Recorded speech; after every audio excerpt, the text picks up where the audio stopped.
Welcome to the Talking the Line podcast, presented to you by Talking the Line Sports Media, giving you our best insights and analysis so you can rake in some cold hard cash on your next sports bet. Now sit on back, open up your mind, and let's cash some tickets. We can't thank you enough for joining us. We hope you enjoy.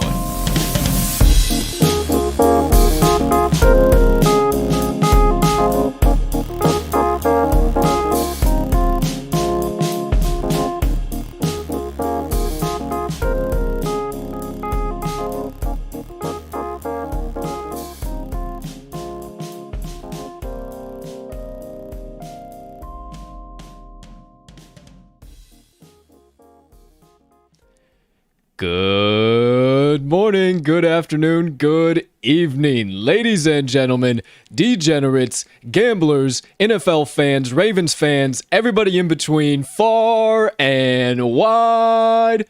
Welcome in to episode number 92 of the Talking the Line podcast. And as always, hey, thank you so much for taking a few moments out of your day to come and kick it with the crew on this beautiful Friday of bets and now NFL analysis. But before we get into the full season preview for the Baltimore Ravens, I know you read the title. I know you're here for a reason. Please take a few moments to smash that subscribe button on whatever platform you are currently ingesting the TTL Pod on. If you are watching on YouTube, make sure you go ahead and hit that notification bell as well so you never miss the start of a live show or any other content dropping from TTL Sports Media.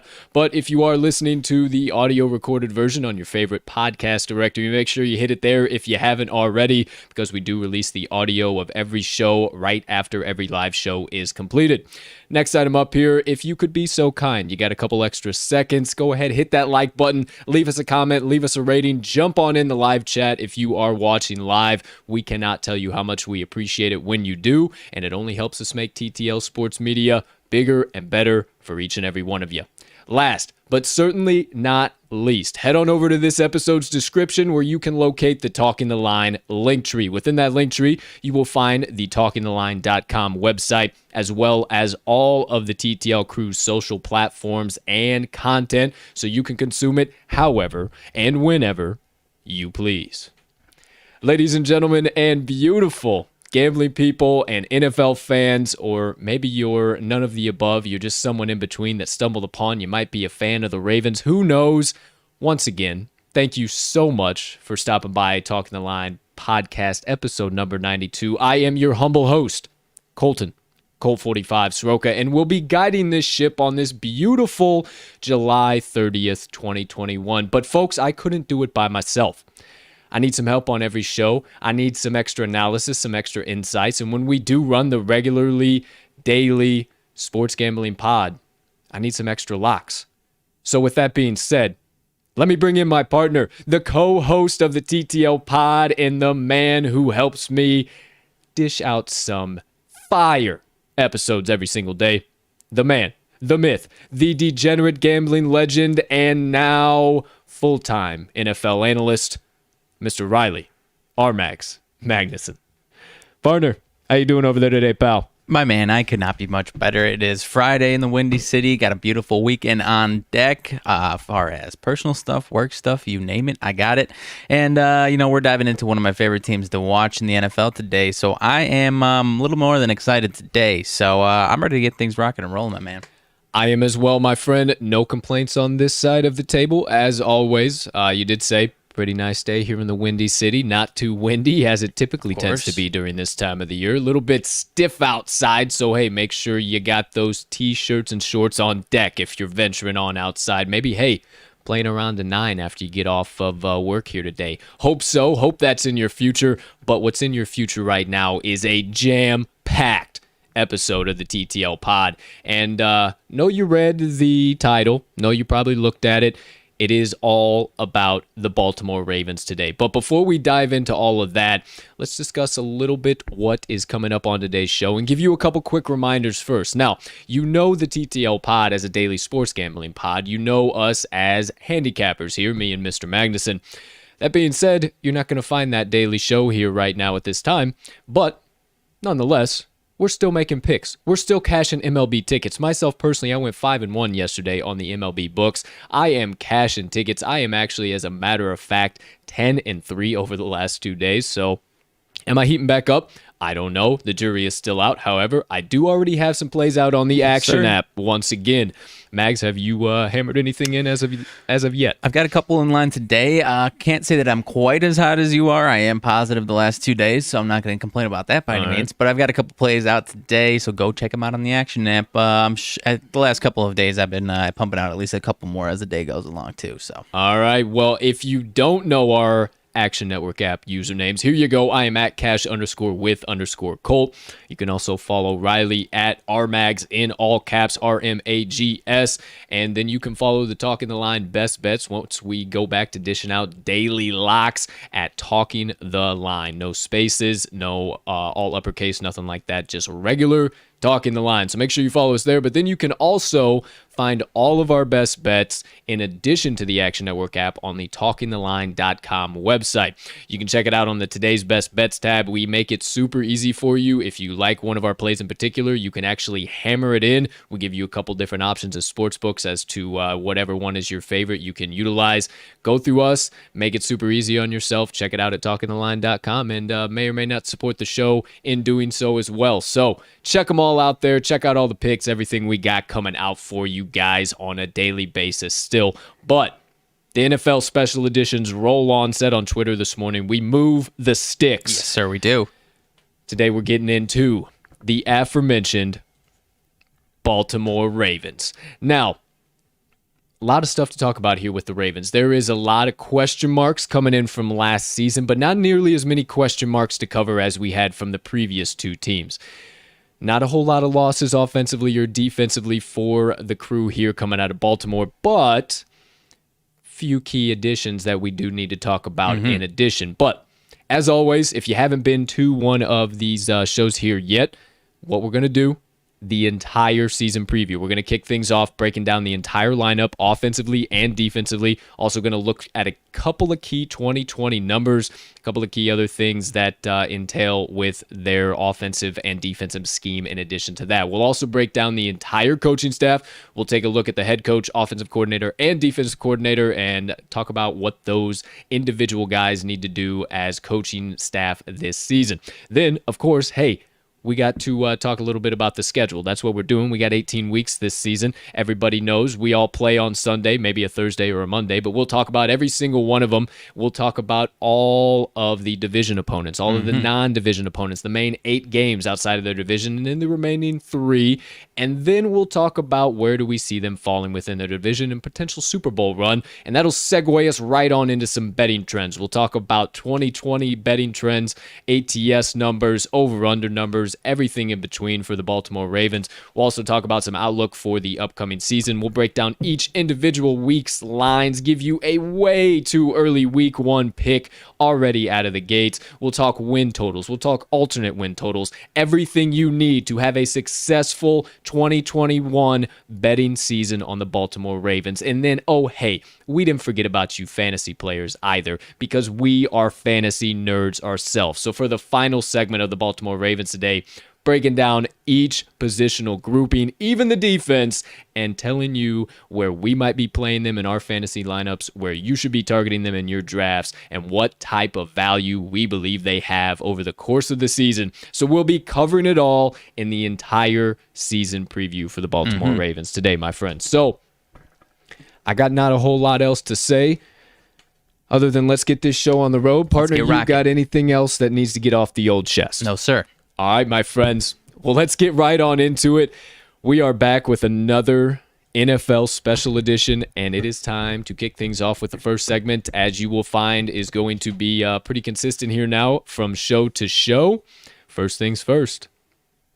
the full Baltimore Ravens team breakdown. Now, another thing, if you guys didn't know, if you haven't been by a show yet, we also start things off on the offensive side of the ball. So I am going to kick things off with a couple of the key losses offensively for the Ravens. Then I'm going to kick it on over to my partner, let him jab a little bit about some of the key additions offensively. Then we'll talk a little bit about some 2020 numbers, some things that we deserve are worth noting, and then we'll just jab a little bit in between everything offensive-wise. So let's get right on into it.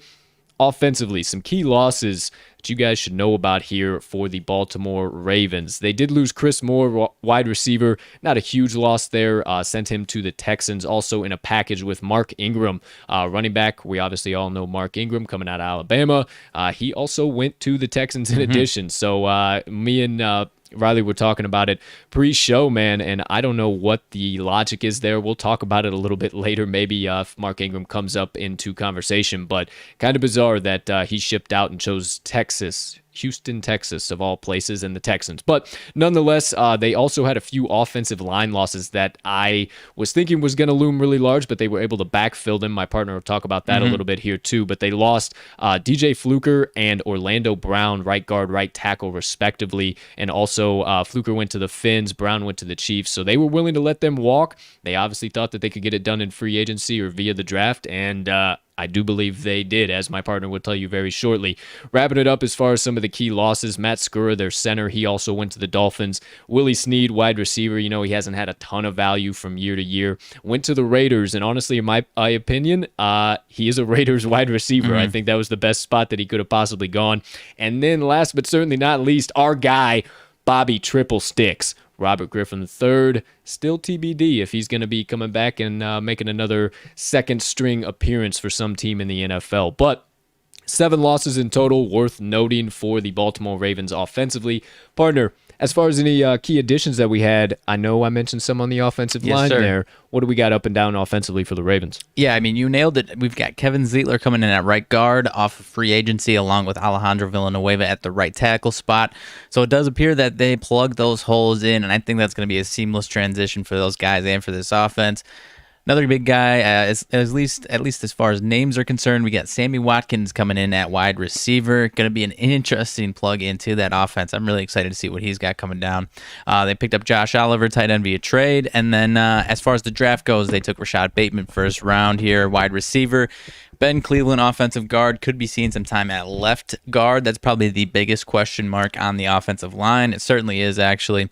And then you get Tylan Wallace later in the rounds there for wide receiver. So on paper, not going to be too many names that are jumping off the page to you as far as blockbuster deals that are going to set this team over the edge. But at the very least, I think they plugged the holes that they lost. No problem about it on the offensive side. And, Sammy Watkins, like I said, that name reigns big, but interesting to see what he's going to do. I think he fits in really well to this offense. So like I said, I'm really excited to see what he's got. But, not a high volume as far as additions are concerned on the offensive side of things. Definitely. And I'm glad you mentioned him, one of the first, and spent a little bit of extra time on him. Because if you didn't, I was going to. Because I think coming out of Kansas City, now moving on to Baltimore, I think that's a huge addition for Baltimore. And I think could definitely help a little bit. Yeah. Open up Marquise Brown, who we'll talk about here in a little while. Open up Rashad Bateman, who you mentioned, the new rookie coming in. Loved watching him at Minnesota. Another Big Ten guy that we always tell you we love watching those 10-7 Big Ten slugfest.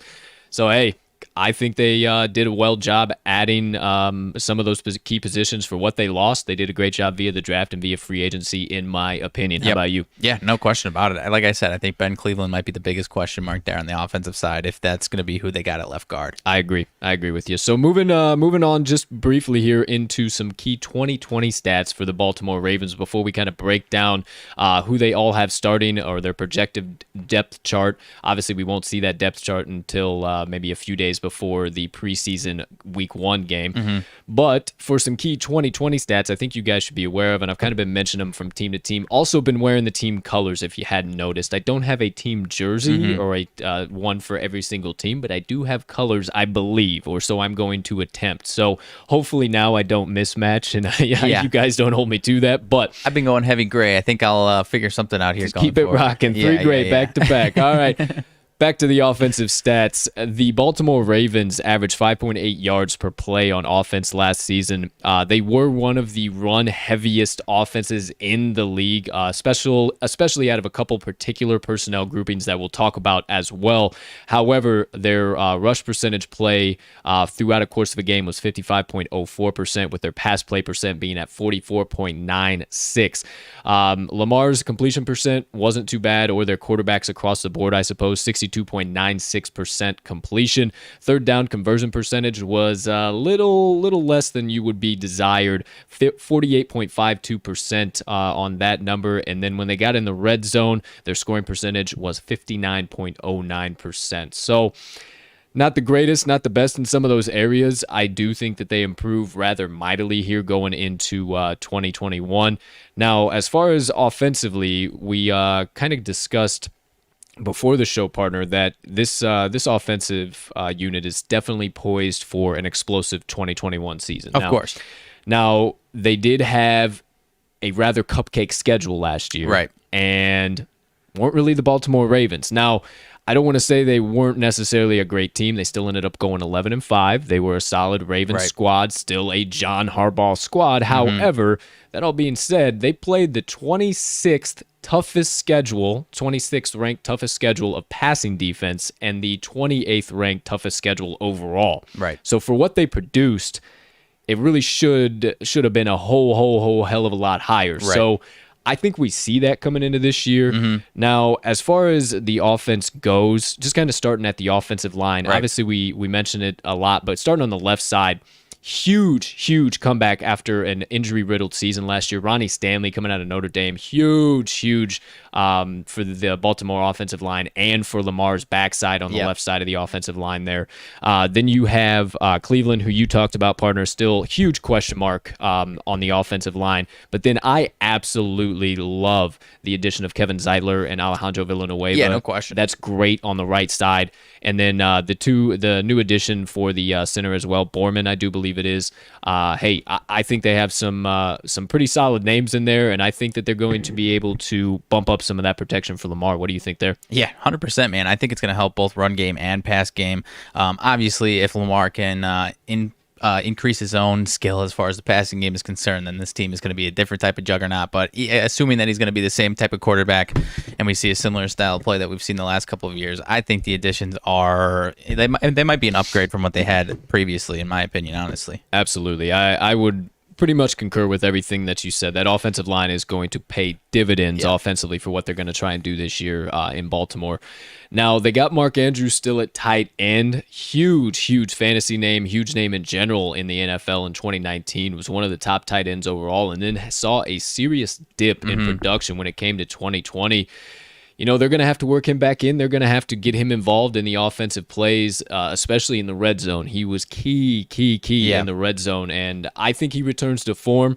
I think the Ravens elevating their passing attack is going to be one of the biggest things that they're going to have to do if they want to have solid success this season. I think he might have to be a huge factor because now you've got, on top of Hollywood Brown, you bring in Bateman and Sammy Watkins. I think those are guys that could take the top off the defense even more, so I could see a big kind of what you're saying, right back to 2019. Big production as far as even yards wise and catch wise this year, as opposed to just the red zone threat that he was. Sure, and even if the Ravens go into more 4 or 5 wide receiver sets, you're not looking bad with Miles Boykin and Devin Duvernay backing them up. I mean, not the biggest names, however, those guys are guys that can spread around the field, spread around the ball. And Rashad Bateman, Sammy Watkins, Marquise Brown, obviously all looking like they're going to be solid options for Lamar. Now, Marquise Brown, if you had him in fantasy last year, I do apologize to you because, it was a rough season for him. Not exactly sure the number. It was right around 20% drop rate, I do believe he had. That was absolutely brutal for Lamar.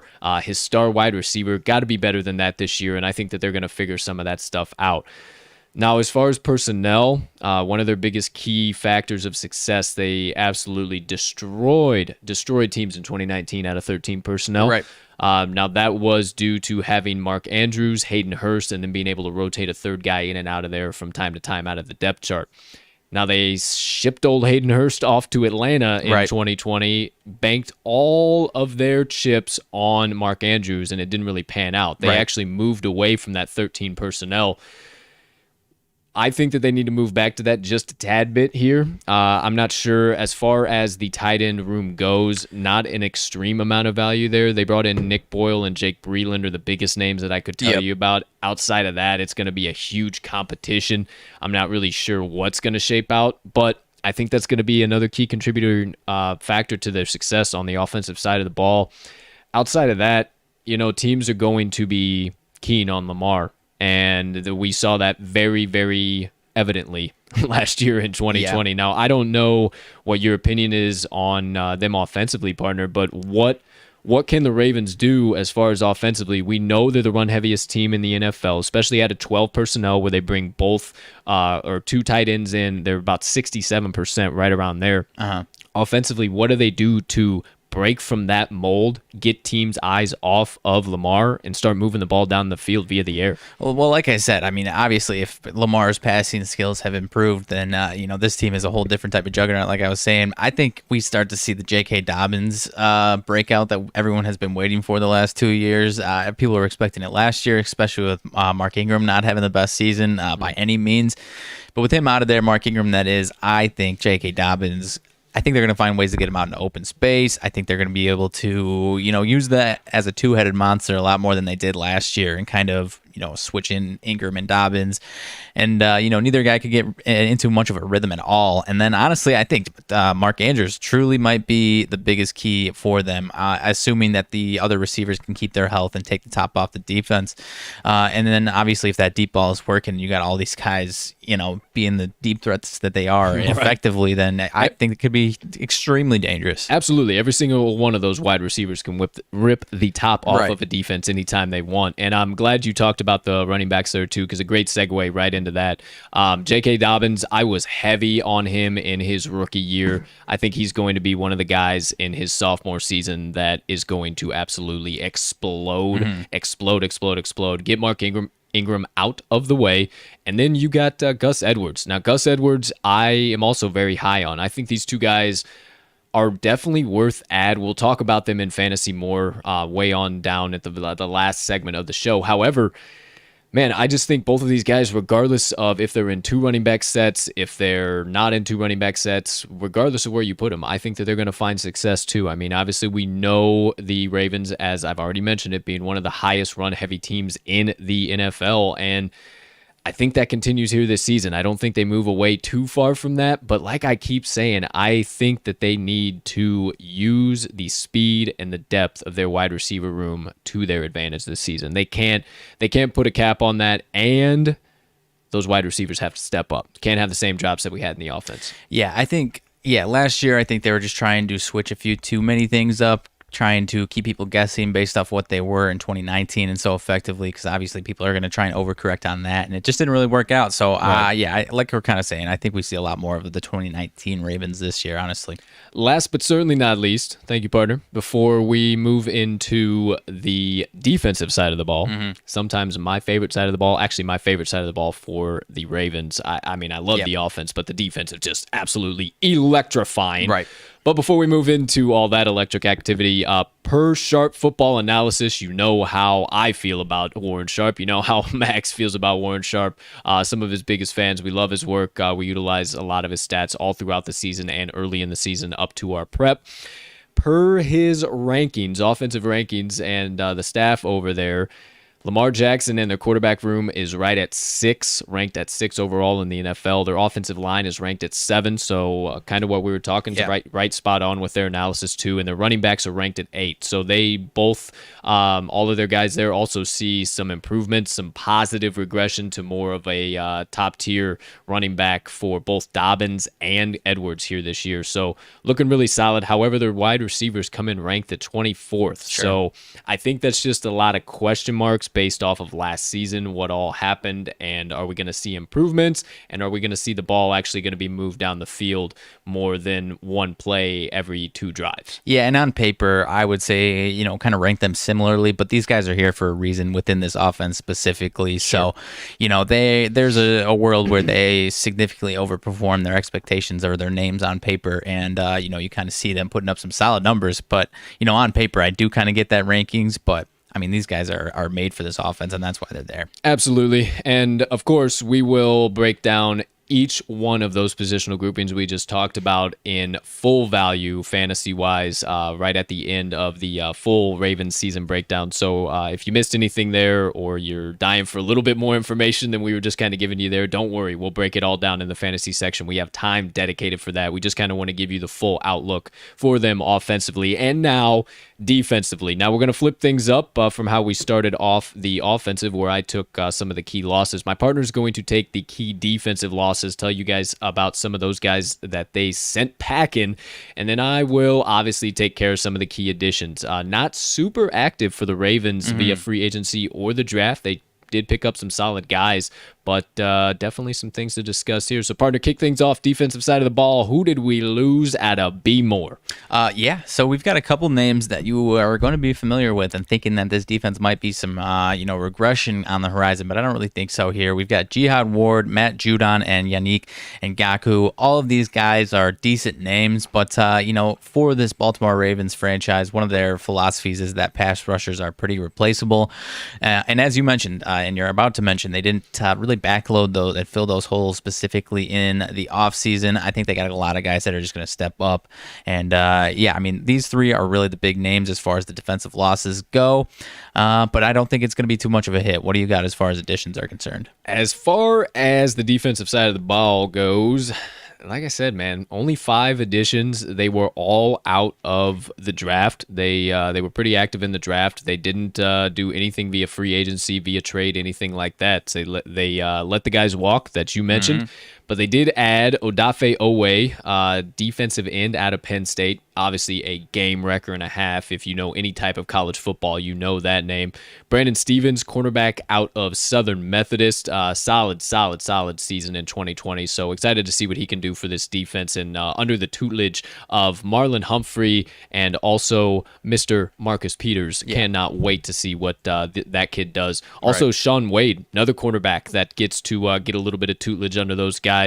He's coming out of Ohio State, and a lot of question marks. Is Ohio State becoming DBU? Is it becoming DBU? I don't know. The jury's still out. Nonetheless, they also added Dalen Hayes, defensive end out of Notre Dame. Not too bad, not too shabby. So that's actually 4 guys. I actually had another bullet point here, but that was just to tell you guys what I'm telling you right now. So 4 guys in general they added on the defensive side of the ball, but they don't look too bad because they didn't let everybody walk. They still got Calais Campbell, who's pretty much taken up 90% of the cap there on the defensive side of the ball. He is also getting a little up there. He's getting a little he's getting a little old, getting in his 30s now, but he's still a game wrecker, can still make things happen. Then you got Brandon Williams, who's also taken up a very, very big amount of the cap on the defensive side of the ball, and he's also 30 plus. So we'll see what happens there. You also obviously have Pernell McPhee and Wolf on the opposite side covering that, and then we'll see as far as these defensive end additions with Awafe, or I want to make sure I say that right. I'm going to have to hear it a couple times. Madubuke?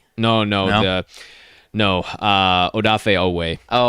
Okay. Odafe Owe. I'm interested to see what he'll do, and then I'm also interested to see how they're working Dalen Hayes. I don't know much about Dalen Hayes, if I'm being honest. Didn't hear all too much about him last season, so have to look at him just a little bit. But that defensive line still appears to be game wreck prone, but I don't know. What are your thoughts on that? Yeah, the defensive line, I still like it, as long as we don't see a big drop-off from Calais Campbell, which I don't think so. He did miss a few games, but when he was there, he was still pretty effective. The biggest thing as far as this defense is concerned, in my opinion, is the linebacking core and Patrick Queen. He had some issues, showed some signs of life there in his rookie season, but actually had I think he was one of the higher rates of missed tackles in the entire league. He's pretty damn athletic, so I think he corrects those mistakes, I think we see a big second-year jump from him because if he's the guy that he was last year, again, missing these tackles and having some issues, in all facets of the game, really, they might have some struggles. But if he even half corrects those mistakes and, not just makes them instead of making them strengths from his weaknesses, kind of just corrects them. Even if that's the case, I think that could be a big jump from him. But Marlon Humphrey and Marcus Peters, I think, are still just going to be just having those guys as the anchors on the outside there is so huge for them. So you're going all over the board now. Sorry. So I was going to move into linebackers, so I'm glad that's where the first place you took it. So let's take it linebackers for a minute. I do think we see a huge sophomore season from Patrick Queen, just like I was talking about J.K. Dobbins. I think a lot of those missed tackles, a lot of those kind of bonehead moves, not that I would have any spot to call Patrick Queen a bonehead. I am a 3-year-old child. Rookie mistakes. I am a 3-year-old child compared to that specimen of a human being, so I never have a foot to stand on that, but I will give you my analysis on what I think he will do. But then I also think Malik Harrison on the opposite side of him, he's going to be solid for them. I think he'll fall into more of his own. And I think we might see a little bit more defensive production from him as far as maybe some picks, maybe some forced fumbles. I love this linebacking room. And then you segued that into the cornerback room, the defensive back room. Man, I love this defensive back room more than almost anyone in the entire league. Right. I already mentioned them. You got Marcus Peters and Marlon Humphrey. Obviously, Marlon Humphrey's going to play more out of the slot, and then Marcus Peters is going to be on that number one guy of any team. And then you also have Smith now. Jimmy Smith, who is very, very good in and of his own right. So I think this secondary is going to be very tough to beat. Now, in the deep secondary, they have Chuck Clark, which is a great safety to have on your team. No question about that. But then Elliott. Now, I'm not too sure about Deshaun Elliott. He's played 4 years in the league. He came out of Texas, but I'm not too sure how he's been overall. So. Yeah, as far as the safeties are concerned, that might be one of the bigger question marks on the team, I would say. But I think the rest of the cornerback help is just enough that it doesn't matter too much. Yeah. And I think we see some solid play from these safeties anyway. So sure. Hard to hate these guys, Humphrey and Peters, though, honestly. Man. Oh, man.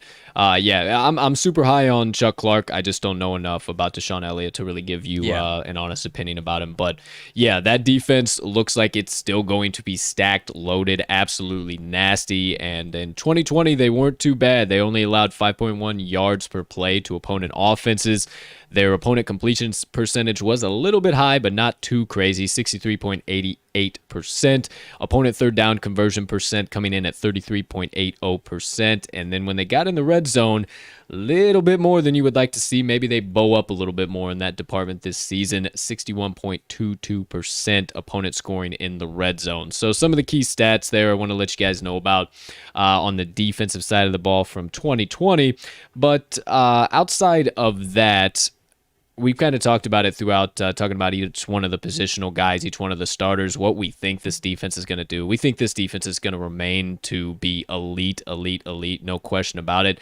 And as a matter of fact, per Sharp Football Analysis, those guys think the exact same. They are as high on this secondary as we are. Yeah. Number 1 ranked secondary overall in the NFL per those guys, as well as the number 9 ranked front 7 in the NFL right now too. So we believe in them. We think it's going to be solid. We think that they're going to keep them in a lot of games. So that does it for the defensive side of the ball. Now, if you've been watching football in any type, form, or fashion for any amount of years now, you know the head coach of the Baltimore Ravens, John Harbaugh. He's been around for 13 years now. I could not believe it had been 13 years. It just didn't seem right. And we talked about it too. I mean, it's so hard to do that in the NFL, to make it that long in today's the what have you done for me lately NFL that there is now, and with kind of the run that they've been on lately, and all the promise that Lamar was supposed to be and Super Bowl winner, and Johnny H is still the head coach and be more.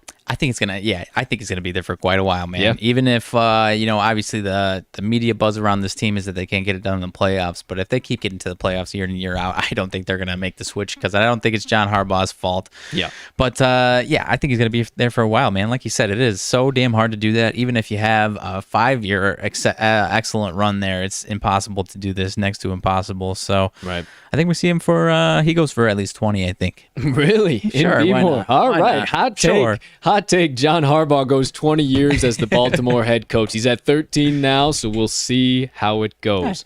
Get 14 under the belt. We'll see what happens. Well, first team we have talked about so far that does have an OCDC split, Yes. the Cardinals and the Falcons. Obviously, both of their head coaches double as their offensive coordinators. Offensive coordinator for the Ravens, second year coming in now, or third year coming in now, has already been for 2 years, Greg Roman, and coming in for the fourth season, Don Martindale. So, obviously, you know what you're getting out of those guys. We ain't got to break them down too much. It's not like it's going to be huge new schemes coming in. I think, once again, everything just keeps bringing me back to the fact that the Ravens' offensive passing attack has to be dominant this year. It has to be dominant this year.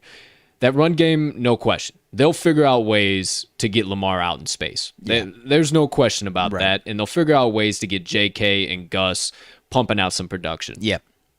But that wide receiver room leaves so many question marks in my head as far as the game total, as far as how I might bet this team.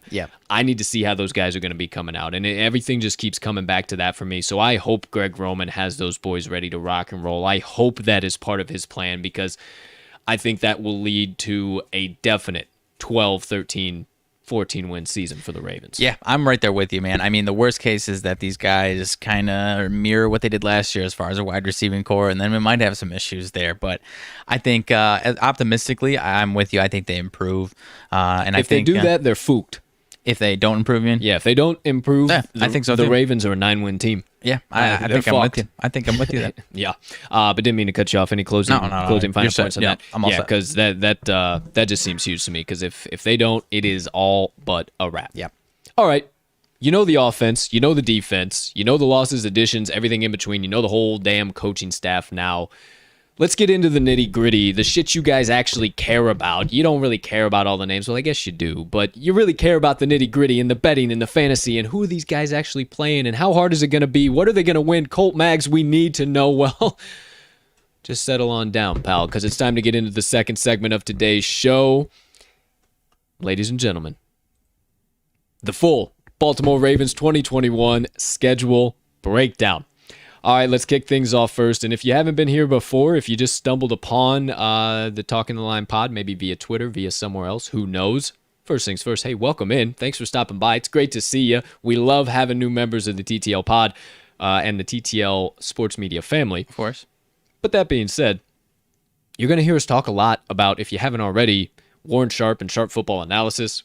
We get great information. He does the 2021 season preview or the season preview every single year. It is 460 plus pages Something of like that. just absolute information. So we'd be dumb not to share some of the things we've learned there, some of our personal knowledge, some of knowledge we've learned from other areas. We would be dumb not to put that forth to you. Now, with all that being said, I'm going to quote him here yet again. Now, per Warren Sharp and Sharp Football Analysis, this schedule forecast is looking a little bit harder than 2020. Just a little bit. Just a little bit. Now, I'm Just a not little. saying it's crazy. I'm not saying that you need to run for the hills back in every single underdog against Right. the Baltimore Ravens. But what I'm telling you is that some of the nonsense that they had last season is going to have to get cleaned up. Because if it doesn't, They're in trouble. they're in trouble. They're facing a Legitimate trouble. lot better defenses here this season. So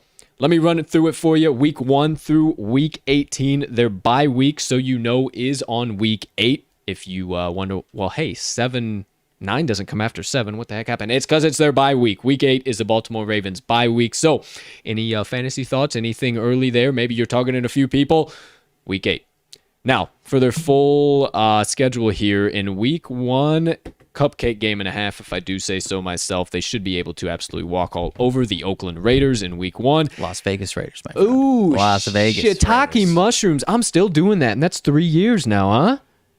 Jeez. All right. Got to get that corrected, my friend. Las Vegas Raiders, doggone. The people of Vegas are pissed and the people of Oakland are sad. Man, with my words that just came out of my mouth, I apologize to both parties. But moving along into week 2 here, the Kansas City Chiefs Going to be a hard game and a half. Week 3, 4, and 5 are the Lions, Broncos, and Colts, followed up by the Chargers and the Bengals in weeks 6 and 7. Obviously, the aforementioned week 8 bye week, then into week 9, they play the Vikings, followed by the Dolphins, Bears, and Browns. Then week 13, 14, and 15, they get to finally face the hated Steelers, and then they face the Brownies again, followed by the Packers and the Bengals. Finally, they closed their season in week 17 and 18. Now, so excited we get a extra week of NFL football facing the Los Angeles Rams and, once again, the Pittsburgh Steelers.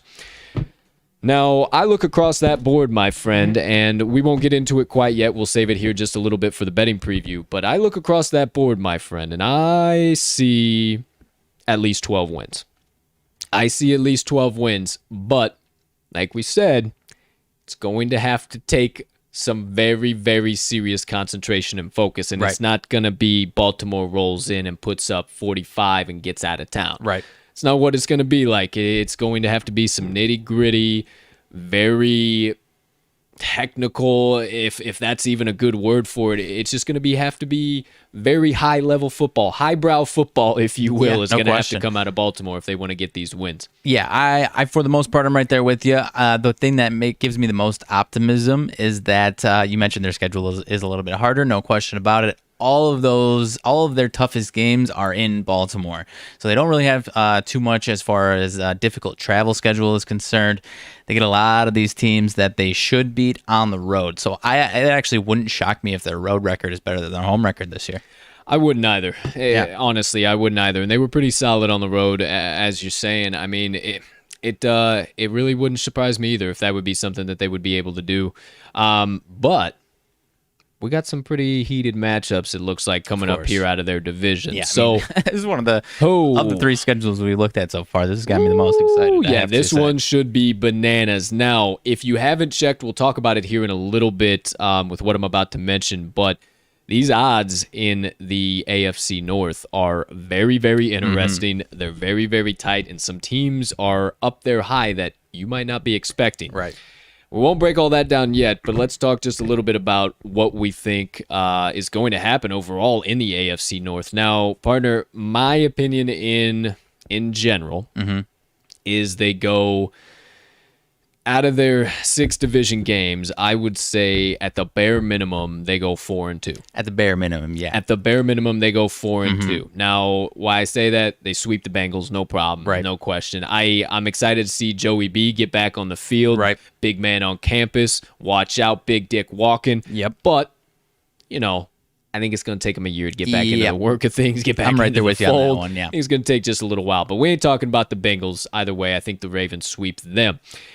However, the Brownies are getting the respect of the books and getting the respect of a lot of analysts going into the 2021 season, and I think that they split 1-1 with those boys. They got with you on that. They got a shot to go 2-0. It might be one of just a wild finish, something crazy like we saw the 48-48 whatever it was last year, for crying out loud, to close out the season.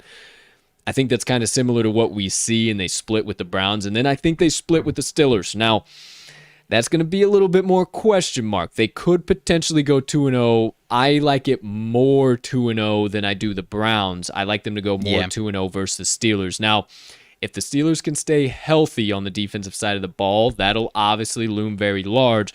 But they didn't do a whole lot offensively. Now, wait.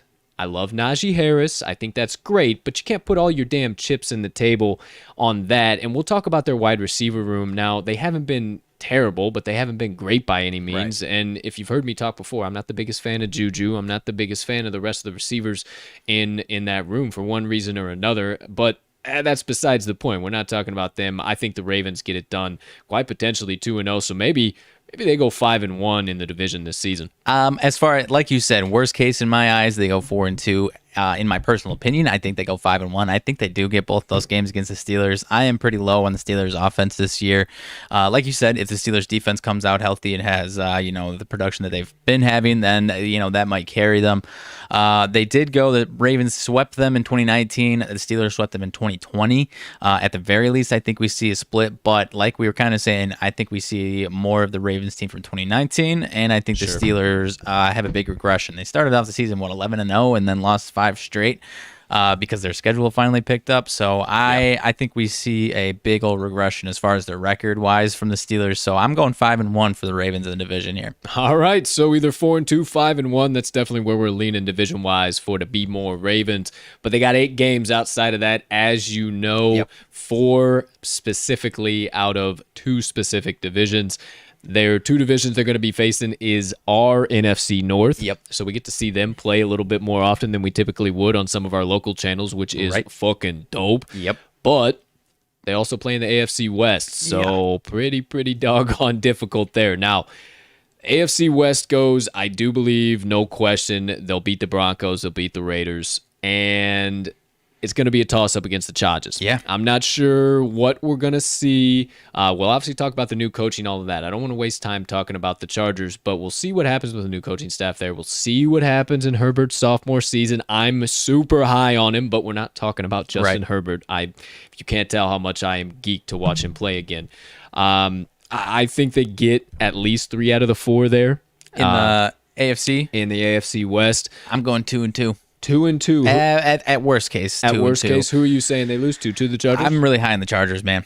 Not only that, but they do play the Chargers after they play the Colts on Monday night, so they've got a little bit of a rest disadvantage coming in against the Chargers. That kind of pushed me over the edge. I was more toss-up against the Chargers because I'm high on both the Ravens and the Chargers, but with that rest disadvantage, that pushed me over the edge to them. You just fucked my head up on my win total pick now. I might have to rethink some things. That's kind of what I've been saying, man. Well, that does it for the AFC West. But for our NFC North, the game between my Bears, it's going to be, I don't know honestly what we're going to see from the Bears. I'm trying to analyze it from such an unbiased perspective, and I just don't fucking know. Like, that defense is so elite, but I don't know what we're going to be able to do. I don't know if we're actually really going to be offensive production powerhouse like we look like we should be, but we look like that every year, and it doesn't be. But we ain't talking about the fucking Bears. That. That's next week, I believe. That's next week. It is, for sure. And then maybe episode 100 very soon after that. That's going to be the Detroit Lions. We've already looked ahead. Motor City Dan Campbell and the Detroit Lions. I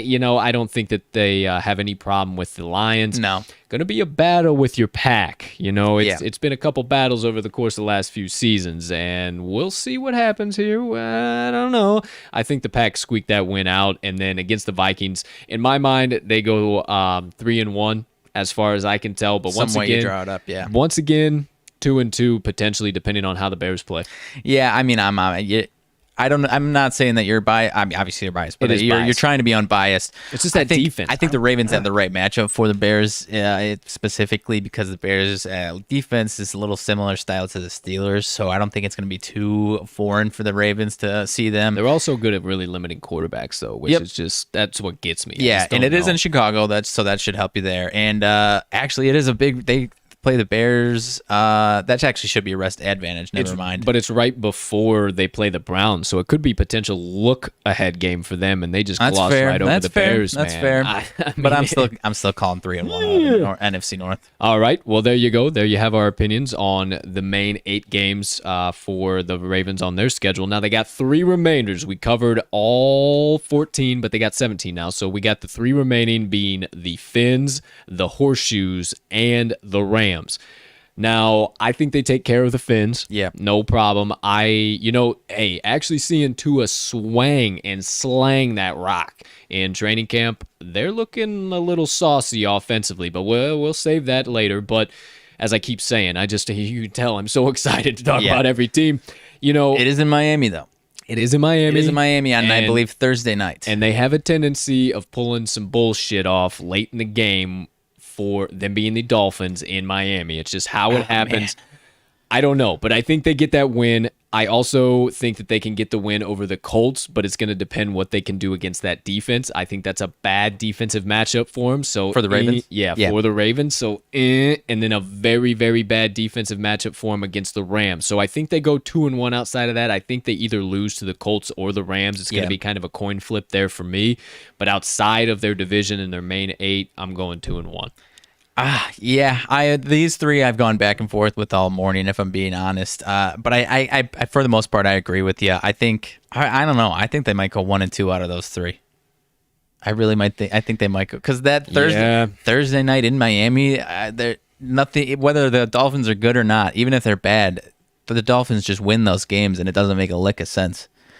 And they've got the home field advantage in Miami, so I don't know. I'm going 1-2 out of those 3, man. Wowzer Kapowzer. So as you were speaking there and kind of closing your thoughts up, I was kind of just doing a brief calculation on the numbers, and with what you're saying, man, I've gone back and forth on. Obviously, we're not there yet, but we'll talk about that total. That is holy 5 different times this morning. Holy shit! This is a really hard one. I was actually all over the over. Now I got to think about this a little bit more. So we'll get into that here very shortly. But as we've been talking about, right, just about to roll into the betting preview, as we've been talking about their 2020 schedule, it was kind of a cupcake schedule. I mean, they played the NFC least all 4 games against them. Ridiculous. Then they played the AFC South, which the Colts were okay last year, not terrible. But then they played the Jags, who were a hot steaming pile of shit. They played the Texans, who weren't much better than a dumpster fire. And then they played the Titans, who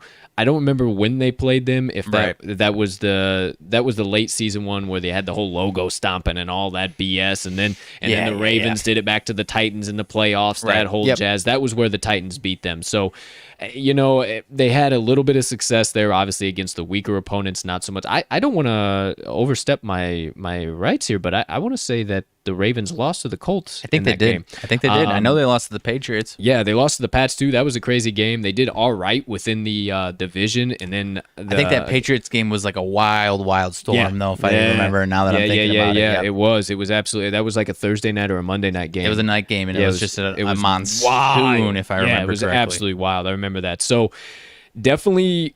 Where those teams were last year, though, it was a very, very cupcake schedule. We told you 26th ranked passing defense and 28th toughest schedule overall. So not looking too hot here as far as the variance goes from 2020 to 2021. It's definitely not getting any easier. So that might kind of flip some more switches in my mind when it comes to that total. But hey, we keep talking about it. We keep tiptoeing around it. We might as well just get right the hell on into it because we've covered everything we possibly can for the schedule. This is a daily sports gambling show. We are handicappers and sports betting analysts by trade. So we got to talk about some bets, baby. Let's get into the Ravens full season preview. Now, first things first, we have been getting into is the weekly lines. Absolutely love to look at that. We have all 18 weeks laid out, or 17 weeks rather, for the Baltimore Ravens. So let's dive deep into their weekly lines. We'll give you a way too early week 1 pick, and then we'll talk about some 2020 trends, and then we'll get into all the rest of the stuff, the win total, the division winners, all that good stuff. So weekly lines, my friend. I already told you the schedule. But here you have them. Listen on up. Some very interesting things. And partner, I want you to give me your opinions on some of these once I wrap up. Now, -4 favorites in Las Vegas. The books seem to agree with me, and I love a -4 right there. Great opening week number. Week 2, pick 'em against the Chiefs. -7.5 point favorites against the Lions in week 3. Week 4, 5, and 6 against the Broncos, the Colts, and the Chargers. They are all favored 3.5 points, 4 points, and 5.5 points respectively. Then you got 7, 9, and 10. Week 8 being the bye. See, I even forgot. That's why I say it so many damn times. They got Cincinnati, Minnesota, and Miami once again favored in all 3 by 10 points against Cincinnati, 7 and 3 against Minnesota and Miami respectively. Then 11, 12, and 13. Once again, favored in all three against Chicago, Cleveland, and Pittsburgh by 3.5, 3.5, and 2.5, respectively. Then they finally get their first puppy of the season. Right. If you don't want to count that pick'em against Kansas City in week 2. They come in as 2.5-point dogs against Cleveland, and that game is played in Cleveland. So very interesting there. They were also, I'm going to save that actually. I'll tell you what they were as away dogs last season and as dogs in general in just a minute. But in week 15, 16, 17, and 18, to wrap everything up, they play Green Bay, Cincinnati, the Rams, and the Steelers once again. They come in favored against Green Bay by 5.5 points. Huge doggies against the Bengals. So I think that was a typo. Oh, this might be a typo. I forgot about we talked about we that. looked into it. I think it's a typo. Yeah, it is a typo. So minus 6.5-point favorites against the Bengals in week 16. And then week 17 and 18, they come in once again favored as 3-point favorites against the Rams and 5.5-point favorites against the Steelers. Now, partner, anything we can draw from there? Obviously, they have one solo week as a underdog in the 2021 season. Right. Anything we should be targeting out of that game? Anything we should be targeting across the board, in your opinion? Yeah, across the board. I mean, I think the early part of the season, I kind of was mentioning it with the game against the Chargers, but they got a couple circumstances where they've got a little bit of a rest disadvantage. Opening the week against the Raiders on Monday Night Football, then they turn right around and play the Chiefs on Sunday Night Football with a little bit of a rest disadvantage. So I'm going to be probably hammering in the Chiefs on that game, despite it being in Baltimore. The Chiefs have had their number. Right. And then you did mention, I mean, I have to mention it myself as a Packers fan. I imagine they'll still be the favorites, but that 5.5, I'm sure, would be dropping down now that Rodgers is in the building. I would imagine. But I mean, the big thing, I mentioned it, a lot of their easiest games are on the road, so they have to, I imagine they have to, aside from maybe a couple teams, have the most games in which they are favored on the road this season. So as I mentioned, I think they could have more road games, but sure, maybe they struggle a little bit more than I'm anticipating here. They, like I mentioned, they play in Miami. They have a game in Denver. Aside from their, the crowd home field advantage, those are, weather circumstances, altitude circumstance, home field advantage for those teams that have been, shaken out one way or another. So, I'm interested to see where these things go, my friend. They got they're big favorites at home, like they were in many spots last year. I'm honestly surprised that they're 7-point favorites against the Vikings at home. You would think that would be maybe 4.5, 5, but hey. Yeah, so and there's a handful of them, the only lines that I would not back the Ravens on this season, surprisingly, the home game against Kansas City, I would, jury's still out, don't hold me to this, but I might take the 4 points with the Colts. I might take the 5.5, probably definitely take the 5.5 with the Chargers. Cincinnati minus 10, I think that's safe enough. That Minnesota minus 7 stuck out to me too. Depending if that ticks down to 6.5, I'd hammer that shit in all day long. I just don't like that matchup for the Vikings, so that might be fair. Yeah, I don't like that either. Green Bay, I'll probably definitely take the Packers plus the points, no question there. Yeah, don't fucking look at me. You know I would do that all day from a handicapping perspective. And then in week 18, those last two, Rams and Steelers, minus 3, minus 5.5. Those are both at home, but they're also going to be very tight games, and I think they're going to do a lot for their playoff seeding and where the hell they end up in the postseason. So honestly, as crazy as it sounds, with going back full fucking fans, as crazy as it sounds, the Ravens might be in a lot of tight games at the bank. Yeah, man. It just appears that that's what's going to happen. And then as far as the road lines go, I would be all right taking the minus 4 against the Raiders in week 1. As I said, I wouldn't mind minus 7.5 against Detroit in week 3. I like that one too. Minus 3.5 against Denver, I'm comfortable with. Minus 3 against Miami in week 10 on the road. But honestly, you might have to wait till week 10 to see what the fuck the Dolphins are and if they're going to be one of those teams that sneaks up on you and covers it on Thursday Night Football. Yeah, not only that one, I totally agree with you on that one. Week 4 against the Broncos, I'm happy that if that was week 1, I would probably stay way the hell away because maybe you think the Broncos are going to be the exact same team that they've been, but I don't know, man. They could be coming out hot out of the gates. It could be coming out terrible out of the gates. So I'm glad we get that one week 4, get a little bit of a tape on the Broncos there. But as you mentioned, that week 10 game could be Miami at home Yeah. People estimate them every single year. They were the number one team ATS in the league last year, so I don't know, man. And back-to-back weeks on the road, 10 and 11, Miami to Chicago, Chicago to Miami, Miami to Chicago.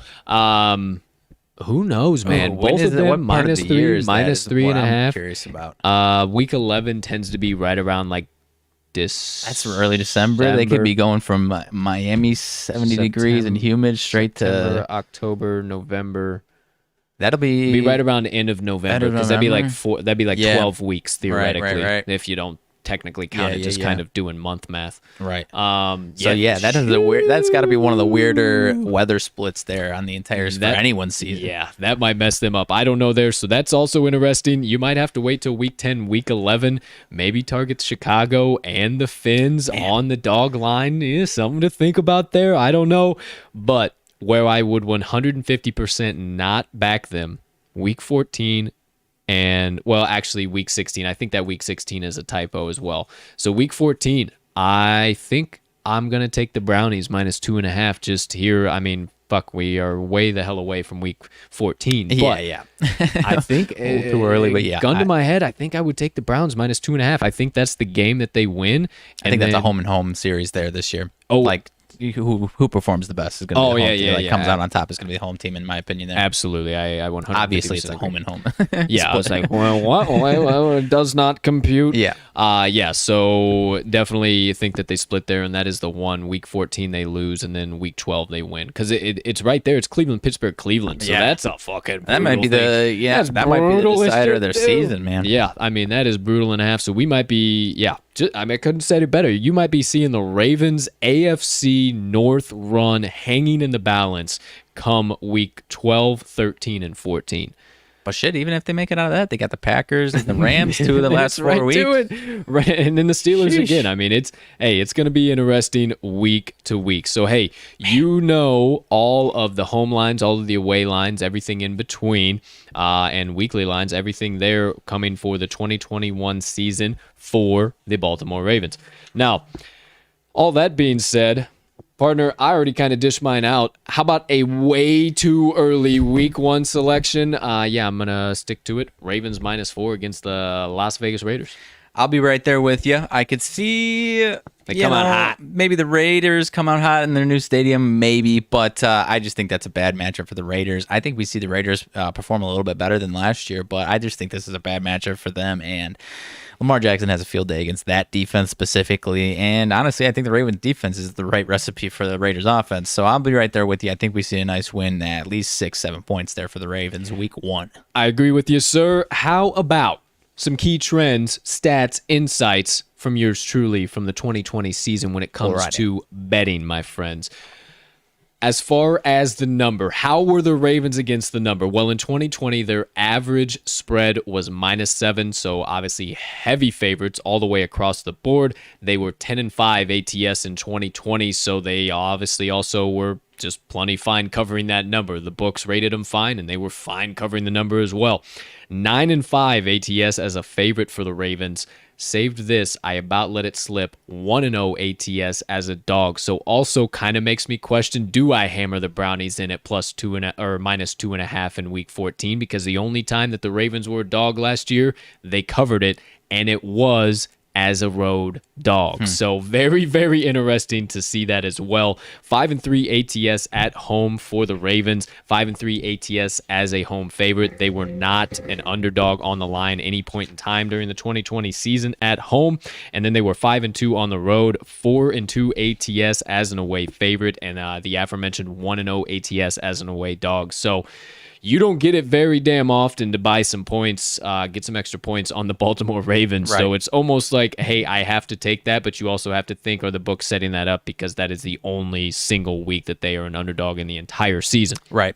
Not sure. I could see that if the Chiefs come out hot out of the gates and the Ravens don't impress in week 1, I think we might see him as an early dog. Although now that I look at it, the Chiefs get the Browns week 1, so Maybe I'm eating my words already. Little rematch. Who knows? Wow. But over-under wise, the Ravens, a little bit weird as far as the numbers go here because they're a deep playoff team. You'll find some numbers someplace. You'll find other numbers one place. So this is just kind of generic numbers that we found across the board. They were 7-8 or 7-8-1 because that 7-8 math obviously doesn't work with a 17-week season plus a bye. So I think they're 7-8-1 over-under last year in the 2020 season with an average line of 47. It's actually a little surprising to me with the Ravens being such a high-powered offense, or you look at them and that's what you would think, and only having a total line of 47. Yeah. I mean, I know the defense plays into that and different things too, but they were a very, very solid under team. However, they were a little bit better actually across the board to the over home and away. 4-3 at home and 5-2 on the road to the over. So lower totals, but you had to be careful. If you started seeing them hit those unders from time to time, and in the last week of the season, you're like, shit, against the Browns, this is going to be a back and forth slugfest defensive battle, and then it ends up, we already talked about it, almost over 100 points for crying out loud. Right. Jeez, I don't know really where they go, but one final key closing thought before you go. 7-8 overall over under as a favorite, and 0-3 over under as an underdog. Interesting. Okay. Anything else you had there? No, I was going to correct you. I believe you said 5-2 over under on the road. I believe you misread that as 3-5 over under on the road. 3-5 over under. I put the wrong one there. I do apologize. Yep. So 3-5 over under on the road. Now, if you're like us, good old degenerates, hammering in. Who, us? No. Us? Hammering in bets of any type, shape, and form. Who doesn't love a good NFL teaser? Well, I'm so glad you asked how their teaser record was in 2020 because I got the stats for you. 6.7 point and 10 point teaser for the Baltimore Ravens, respectively. They were 12-4, 12-4, and 13-3. So yet another great potential team to add to some of your teasers, just like we told you yesterday and the day before with the Cardinals and the Falcons. Very solid teaser number there for the Baltimore Ravens. Now, I would think it would be a little bit better. I mean, I'm not saying some of their losses, I think, were bigger losses, I think. Yeah, but either way, not too shabby there from a teaser perspective. Okay. So that's pretty much all of the day-to-day bets, what we'll obviously all be betting during the course of the regular season. But hey, before it gets here, let's look at that win total. What do we think is going to happen in Baltimore? Now, partner, as we've talked about it more and more, I honestly have no Sam hell idea of what in the world is going to happen. I have flipped on this 10 different times this morning, my man. And I think the books have too, because the number is set at 11. Yep.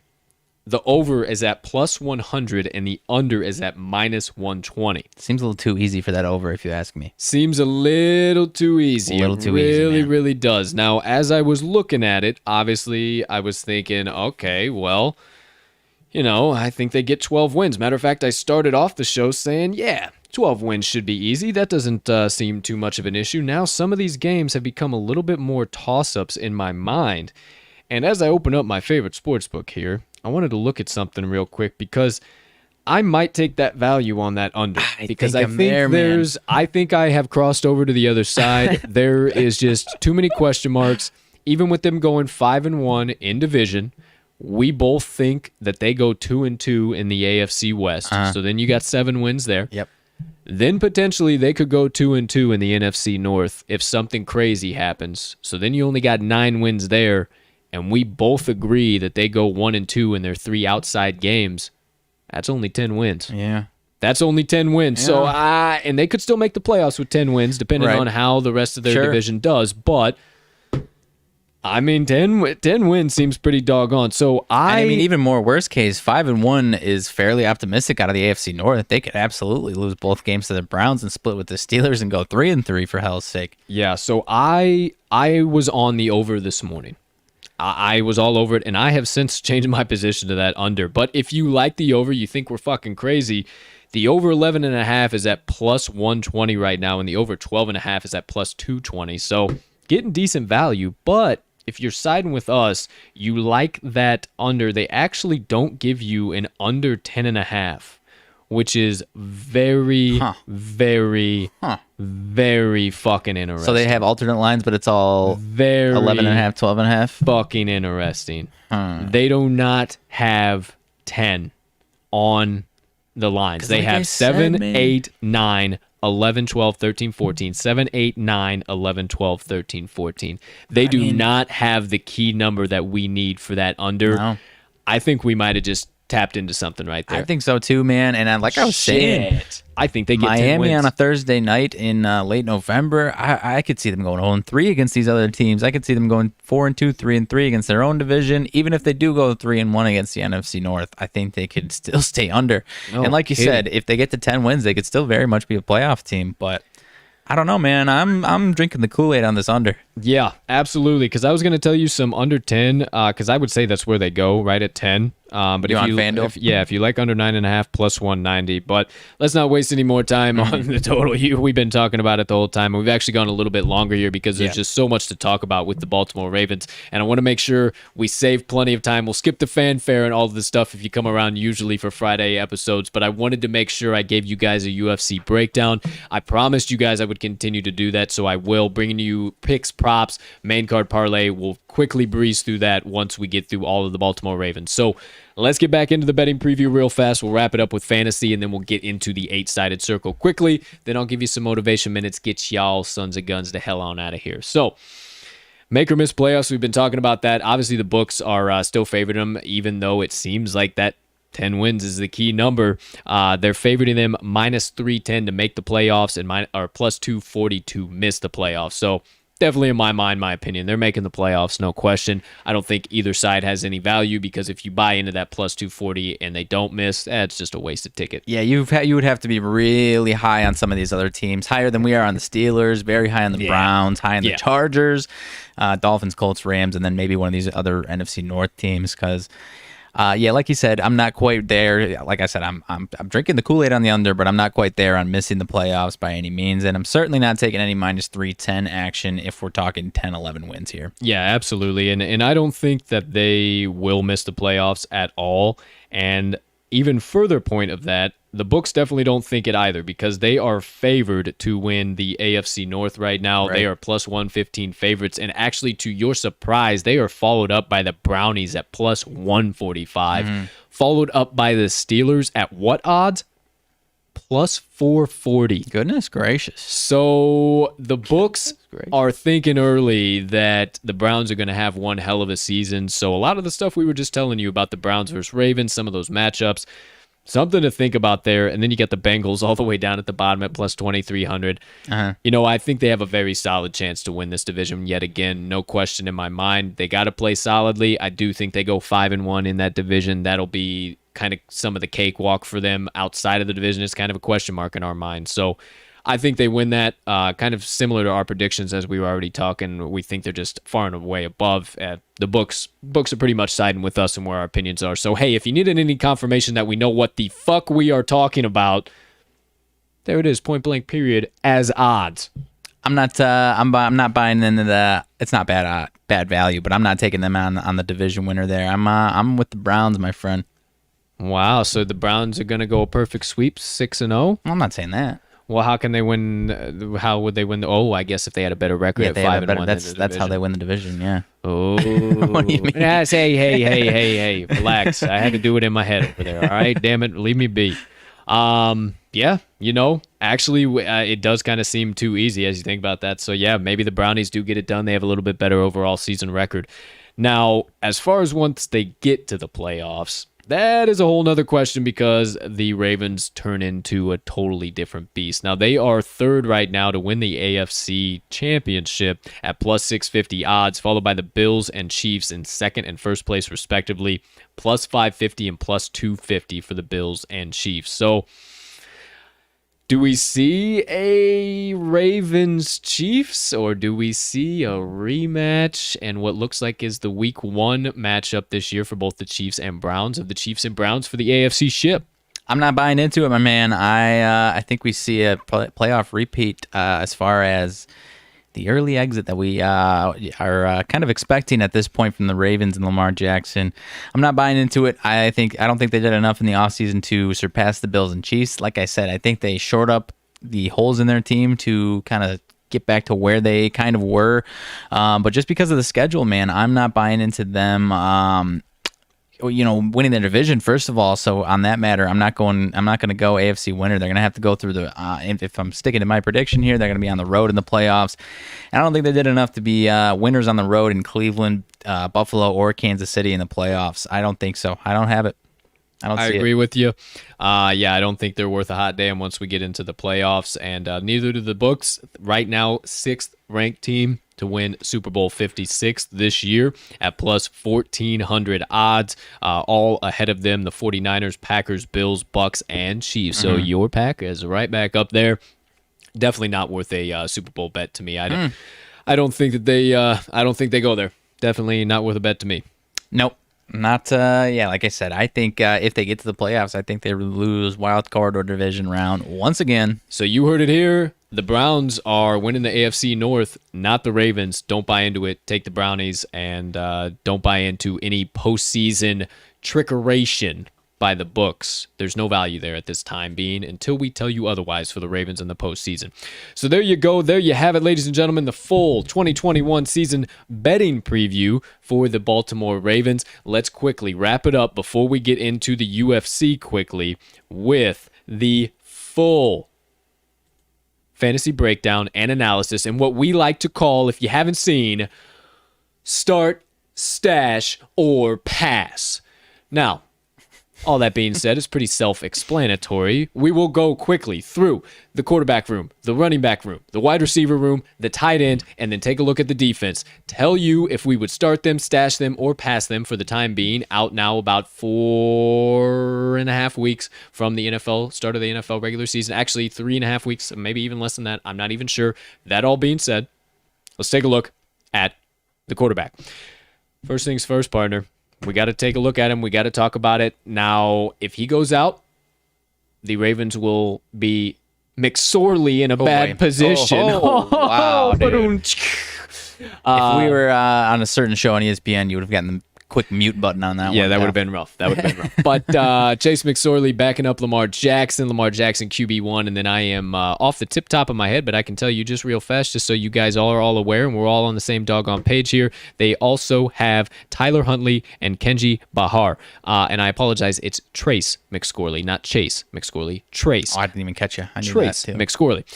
So I apologize there, said that just a bit wrong. But, partner, it don't matter of any of the rest of those guys except QB1. Number one, Lamar Jackson. Are you starting, stashing, or passing LJ1? Interesting. When we've been asking this, I've been kind of answering it as far as my draft strategy goes, because I'm absolutely starting him if I've got him, if he falls into my lap. He was QB number 10 last year, so I think he gets back into that top 5 range. Obviously, he was number 1 in 2019, which won me a lot of money in fantasy in 2019. But I think he is going to be going high, way too high for my liking in these drafts, especially because, I don't think he gets back into that number 1 status that he was 2 years ago, because, the regression as far as the defenses, the way they play him has changed. So, in a way, I'm starting him because I would love to have him. But as far as I'm not reaching in my draft, if he somehow falls into my draft strategy and falls behind a lot of these quarterbacks, which he's not going to. So, in a way, I'm passing on him because, I'm not reaching on him in the draft. I agree with you. If I do somehow acquire him, yes, I'm starting him, no question. He's my QB1 for sure. If by some chance he falls somewhere early, absolutely. But or falls somewhere late, absolutely. Yeah. But why I said early, I think much like you, partner, he's going to be targeted way, way too high. Way too much value is going to be hung on his hat. Because there's going to be at least one fantasy goon in your draft that's going to take him as one of the top 3 quarterbacks. Yeah. And there's no reason to do that. There's no reason to burn a pick if you are. There's plenty of other value out there, and you can especially get value on quarterbacks in the late round outside of big names. You don't have to go head hunting on quarterbacks in the early rounds. Right. I don't understand why everybody still does that, but to each his own. However you like to draft, draft right away. Like I said, I had him 2 years ago. I took him in the the 14th or 15th round. Yeah, absolutely. And it is absolutely a electric home season. run. So we would both start Lamar Jackson, but are not going out of our way to get him on our team. If somehow you see him around in the later rounds, Because it's not even like a hypothetical in that case, because somebody's scooping him up early. Running back room, Gus Edwards and J.K. Dobbins, whichever way you want to flip it around. It does look like J.K. Dobbins is going to be RB1. For me, I am starting J.K. Dobbins for the time being in fantasy RB2 flex value for me until I see him get some more production. Got to be a little bit more consistency for me before I cement him in as my RB1. Gus Edwards, firm RB1, definite flex value, has extreme value in the passing game. I love him there, as well as running hard in between the tackles. They tried to bounce more runs outside of the tackles last year, and if they start smashing in between the tackles, they're going to have a lot more success, and those running backs are going to have numbers that go through the damn roof. So I'll start both of them in my RB2 flex tier for sure for the time being, with the ceiling of potentially going up to the RB1 slot. Yeah, I think both of these guys are worth a look. I'm a little bit lower on Gus Edwards than you are. I'm still going to be stashing Gus Edwards. I just don't know what you have to at least take a look at him just based off the success that they have in the running game. I'm just a little unsure of what the volume is going to be there as far as a fantasy perspective. Not that I'm totally disagreeing with you. I think I'm just going to be stashing him on the bench until I see something. As far as J.K. Dobbins, like I was saying earlier on in the show, I think we see a big breakout from him. So I am absolutely starting him. And kind of like you said, if he's my, I'm not going to be reaching for him. I'm not going to put all my chips on him being my number one running back, kind of like you're saying, because I still need to see it, and I don't want to be burned. I haven't had him in the last couple of years, but everyone who's had him has been burned by him as far as their expectations of them. And I'll be damned if that happens to me this year. So I will be starting him. I would love to have him as my number 2 running back. So, with the ceiling of going into that, one of the top 5 running backs in the league, fantasy wise. Yeah, would definitely target him. If there's no other best option around and you see J.K. Dobbins, I would definitely scoop him up. Now, I wouldn't scoop him up as my RB1. I would definitely try and target a few other guys for now, I'm saying, because as you just saw me raise my hand, I have gotten torched by J.K. Dobbins in multiple leagues over the course of the past season. Right, and I'm interested to see where he's going to be going in drafts, because I do think, there might be people who are soured on him by this point, but then I think there's going to be people who think he's going to be unquestionably breaking out into the top 3-5 running backs, which I don't know that he gets there, but I would like to have him on my team, though, no question. Same here. So there you go. Our opinion and analysis, fantasy-wise, on the running back room in Baltimore. How about those wide receivers, partner? You know what I think. You know that I believe this team has to focus in this area in order to be successful this year. So I think they do have a lot of value. I think Marquise Brown cleans up a lot of those drops. Now, he has bumped down in the wide receiver 2 tier for me, maybe wide receiver 3. I'm not running to the window to get him at wide receiver 1 by any form, shape of the word. Now, Rashad Bateman, without even seeing him on an NFL field, he's guaranteed locked in flex spot for me. I'm not worried about that. I also would consider stashing him for the time being. Just keep him safe if you can get somebody, because I do think he will be a key contributing factor and will eventually start to have some of the success we saw from him in Minnesota. Now, as far as Sammy Watkins goes, that's a definite stash for me for the time being. And not really sure what you're going to see from old Slammin' Sammy. He was really good for a few years when he first came into the league, and now it's kind of question marks, so I'm not too sure. And then as far as number 4, number 5,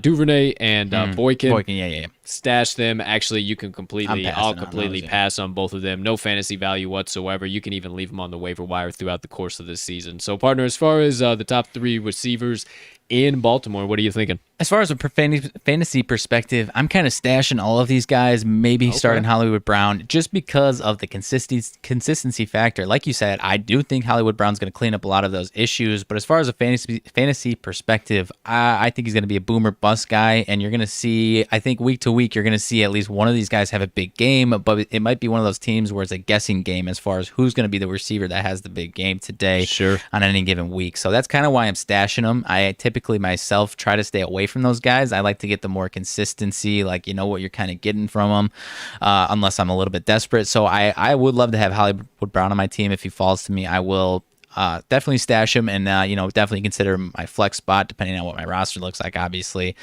But I'm a little more stashing on him. Definitely stashing Watkins and Rashad Bateman to start off things. I want to see what they give me as far as this offense is concerned. I do think they will have success, but from a fantasy perspective, I need a little bit more of a prove it. What have you done for me lately type stuff for me here. Sure, and I agree with that too. I think all three of those guys are worthy of a stash. I don't think you need to aggressively go after them to get them in your fantasy lineups. None of them really have that top tier value. Because the ceiling for this entire offense is so damn high, but then there's just so many roof. There ain't no exactly, ceiling. And then there's just that uncertainty that might be boom or bust for a lot of these guys. Though. But also, the floor is literally underneath the ground. Right. It's so back and forth with these guys. You don't really know what it's going to be. So that does it for the wide receivers. Tight end wise, are we targeting any value on Mark Andrews? Obviously, none of the other ones in the depth chart have any value at this time being. Any value on Mark Andrews coming into 2021? Yeah, I like Mark Andrews. I was saying it earlier. I think given the additions to their receiving core, I think that bodes well for him as far as just a catch and yards perspective going down the field this time around. And then we see him in that red zone spot. The guys that we were mentioning aren't really huge red zone threats. And it's going to fall on Mark Andrews once again if they're going through the air, that is. So I will definitely be starting him.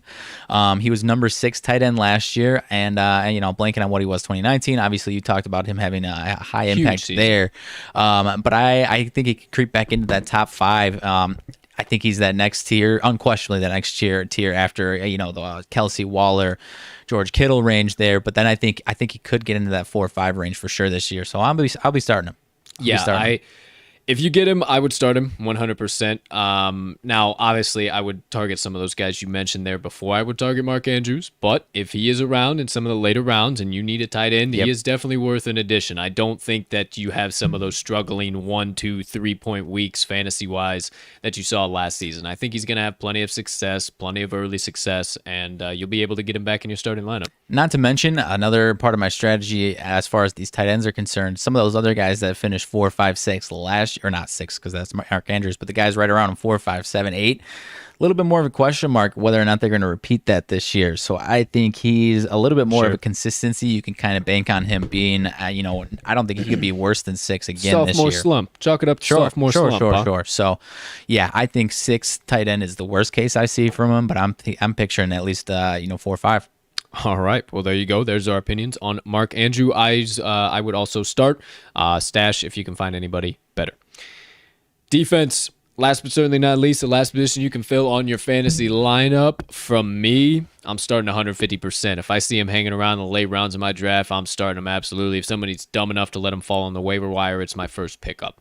Yeah, I'll be right there with you. They were number 5 defense last year. I'd see them being top 10 easy again, if not in that top 5 range once again. I think they might have some more turnover luck just based on, the kind of luck that they had last year. So, yeah, most definitely. I'm not going to be, I'm never a guy that's reaching for, the top defenses every single year, but they don't appear to be projected to be top 2 or 3. So I will definitely be starting them. I might be looking for them if my strategy plays out the way I hope it does.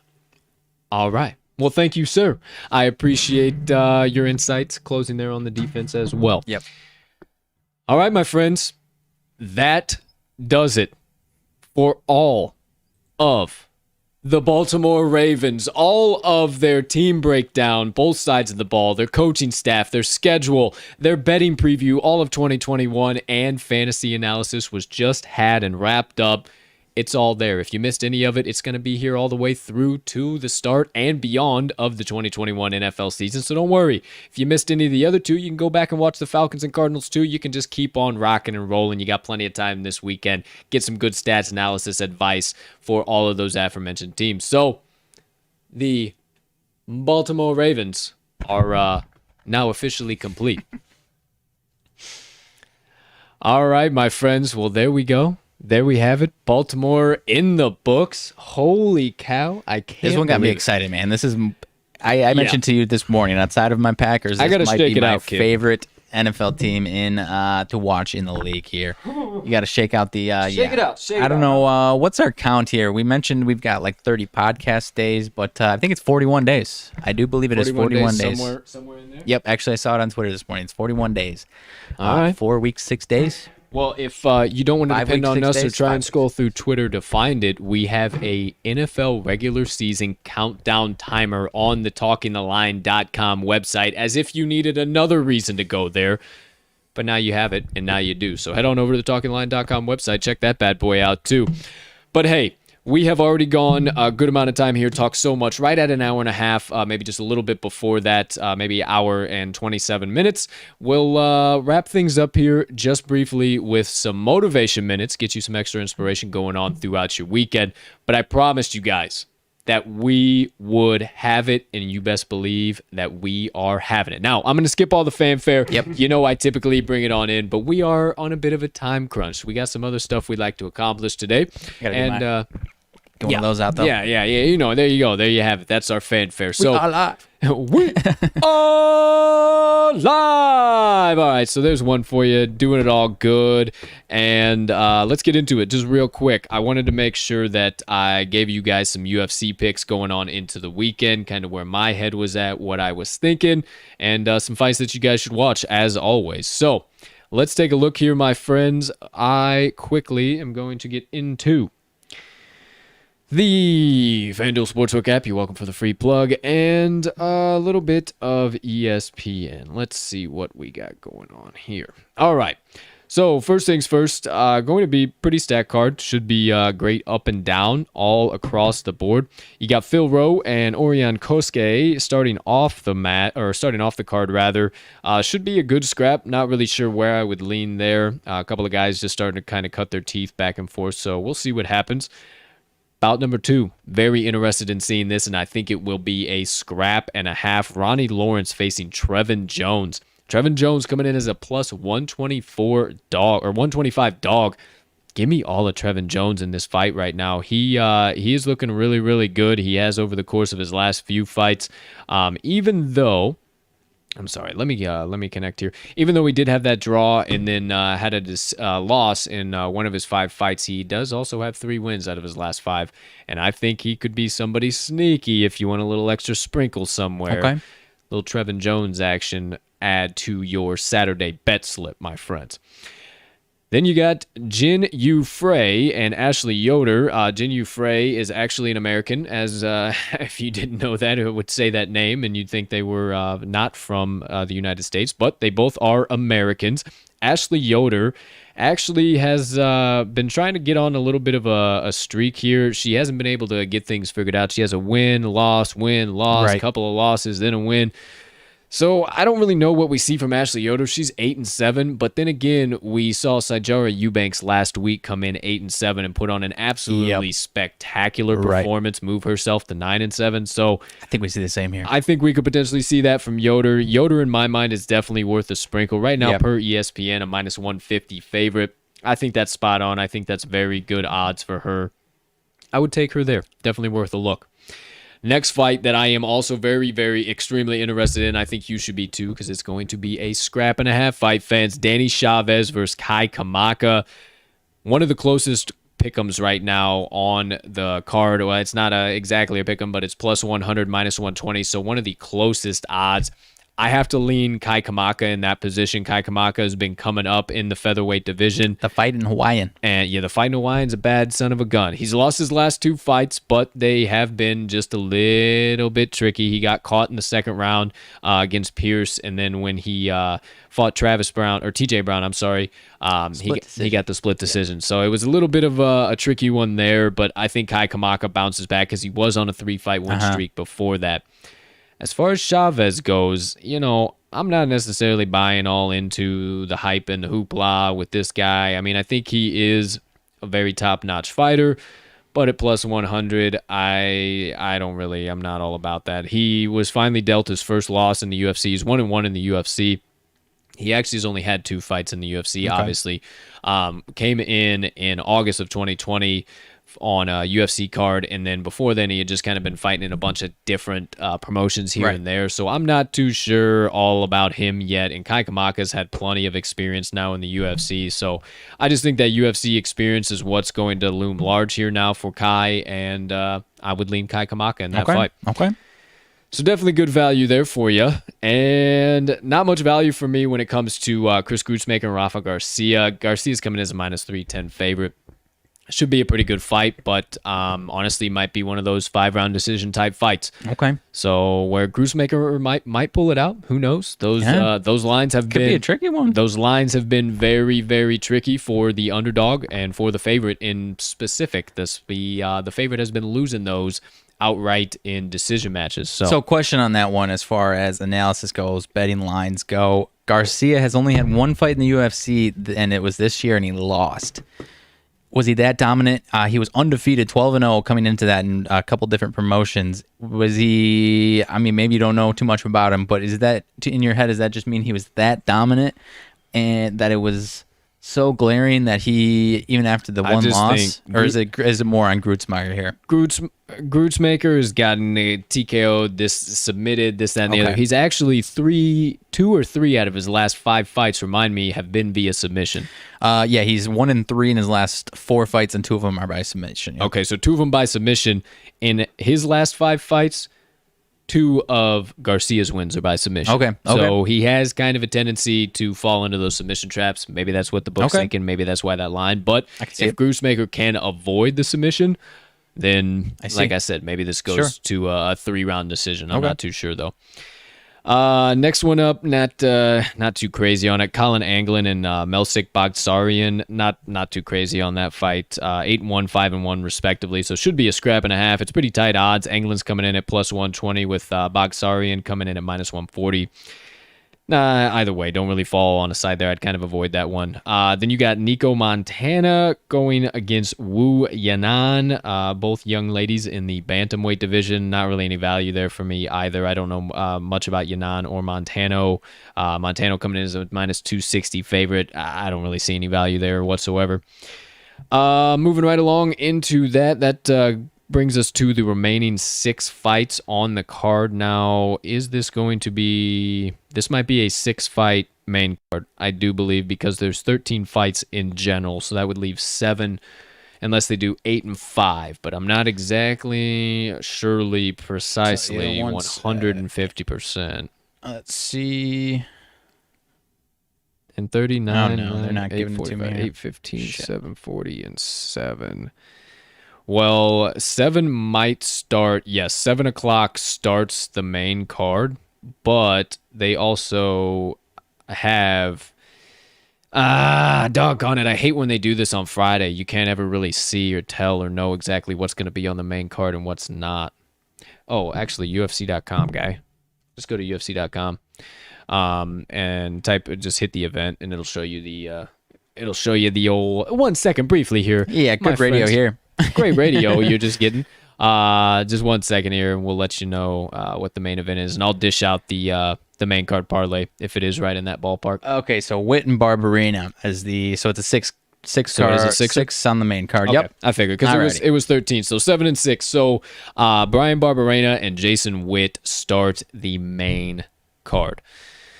Now, this one's hard for me to call, folks, because Brian Barberena is very, very top-notch, but so is Jason Witt.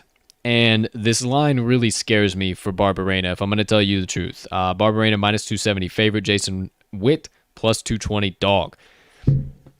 Over the course of the last few weeks, this number has been extremely dangerous for favorites. Mm-hmm. They have tended to lose these fights outright. Now, I don't think that Jason Witt holds necessarily the prowess to get the win, but it just really, really, really scares me with how that line is rated. Now, with that line being rated with Barberena losing 3 out of his last 5, I don't think it should be that damn high, and I think we see a 3-round scrap out of guys who are kind of potentially on their way out of the UFC. Okay. And I don't want to say out of the UFC, but if they keep losing fights, it's falling not down the division good, at least. Falling down the division. So just with how these lines have been playing out, and it gets definitely 270 or above, it's a little risque there. It's a little trappy. So for the time being, I'm going to go ahead and lock in Jason Witt. Okay. All right. Plus 210 dog on FanDuel, plus 220 per ESPN. So a little bit of some movement there for you if you like that.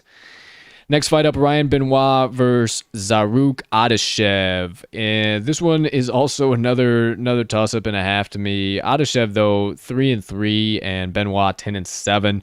I honestly have to lean the favorite here. Benoit, even after coming off of 2 straight losses, I think that he's going to have a serious shot to get a victory against a guy of Adeshev's caliber.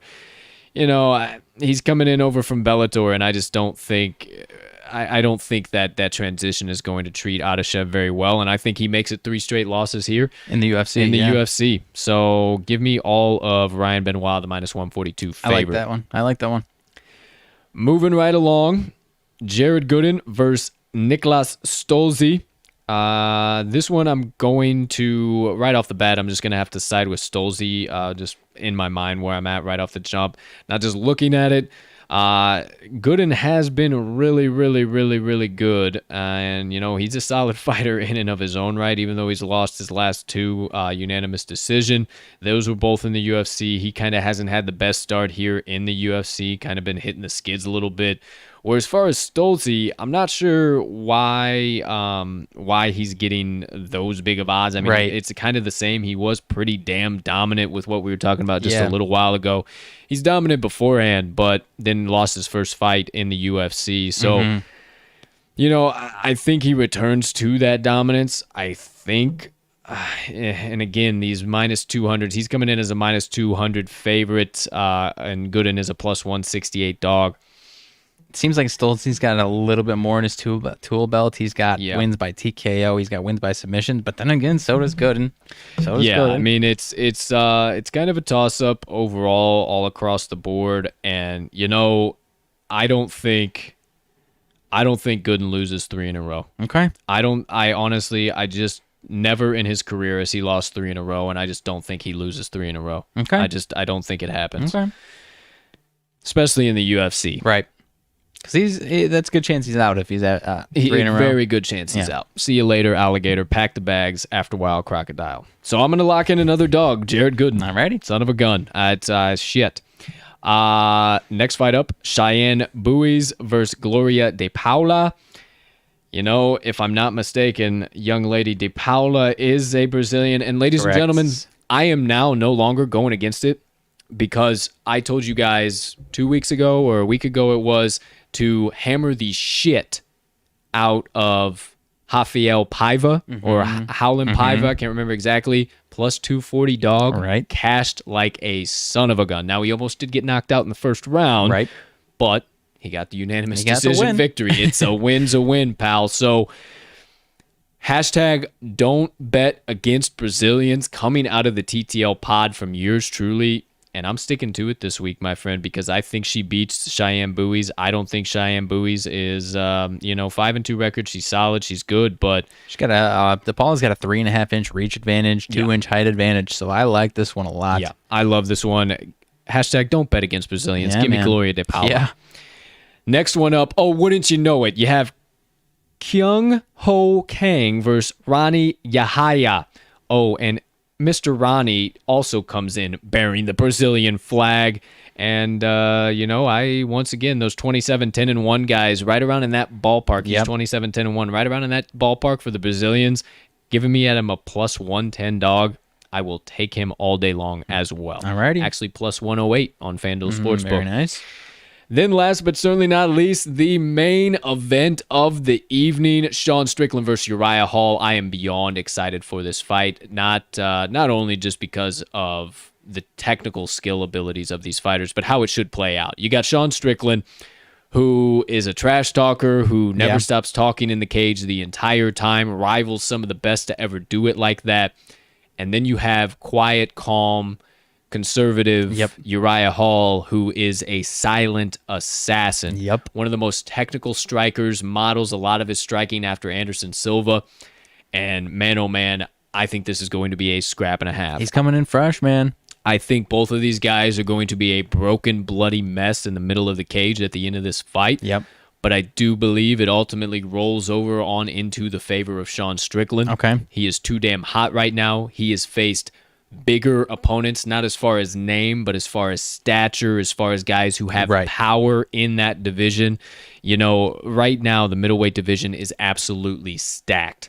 And if Sean Strickland wants to make any moves getting towards this point in his career now, 23-3, he's going to have to do it. And it starts by beating Uriah Hall and tampering any further ability Hall has to make a move. So, all that being said, not just because I love him and not because his opponent knocked out one of my former training partners, give me all of Sean Strickland. Okay. I'm not going against you here. I'm just, playing a little bit of devil's advocate here. Uriah Hall is coming in pretty fresh. His last fight, obviously the fight against Chris Weidman. Chris Weidman destroyed his leg 17 seconds in. So, the fight before that was Anderson Silva. So lately, Uriah Hall, the names, obviously those last two names are big names, but in Anderson Silva's case, it was at the end of Anderson's career.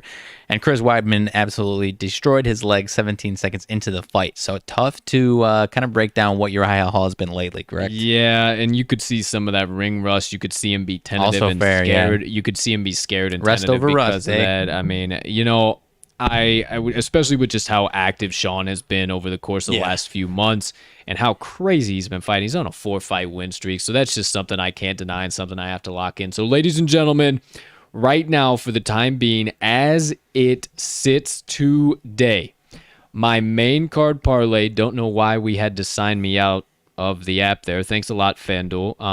Let's keep it moving right along. As it sits today, might change, but probably won't. My main card parlay for this weekend's UFC Fight Night, Strickland vs. Hall. Jason Witt, Ryan Benoit, Jared Gooden, Gloria De Paula, Ronnie Yahaya, and Sean Strickland. All six are going to net you total odds of plus 10,892, paying out over 10 to 1. Is that 10 to 1? No, that would be 100 to 1. I didn't hear the odds. Say it again, please. Plus 10,892. Yes, so that'd be 100 to 1. 100 to 1. Plus 100 to 1, or 100 to 1 odds. You put even $5. You have that little faith in my capping UFC ability. You just want to toss $5 and ride it home. 544.62. Okay. You want to toss 10 on it, my friends? We might have a fresh $1,100 in our bank accounts come Saturday evening. Okay. This is a juicy some beach. That is a juicy motherfucker. But I'm very confident in it. Okay. I think Jared Gooden surprises a lot of people. I think Jason Witt surprises a lot of people. And I think the two Brazilians, the dogs are honestly what's doing it for me. And I think the dogs have more than enough value. More than enough value in this one here. One final look, one final glance, just to make sure I didn't miss anything, didn't tell you guys anything incorrect. No, that looks all good there. That looks good there. Yeah, I am a fan of everything all across the board. So there you go. There you have it, ladies and gentlemen. My main card parlay. And the full UFC breakdown, all the picks, props, everything we had. So hope you caught all of the additional fights there that I told you guys I'd definitely be worth a nice little sprinkle dinkle down there. Whatever you want to do, a little bit of cheddar cheese, a little bit of dough, a little bit of scratch, a little bit of cash. I don't care, whatever you want to call it. Just make sure you get a little bit on there so we can all meet at the pay window on Saturday evening once we cash Colt's main card parlay. I love it. But there you go. There you have it. Hey, that's all we got for today's show. Oh, no, I didn't forget. We still got some motivation minutes for you and quick RMags sidebar. But that's everything Baltimore Ravens, and that is everything UFC Fight Night Hall vs. Strickland for tomorrow evening. Now, before I get into some motivations, get you guys some little extra inspiration, a little extra kick in the tush to get you about this Friday and through your weekend till I see you again on Monday.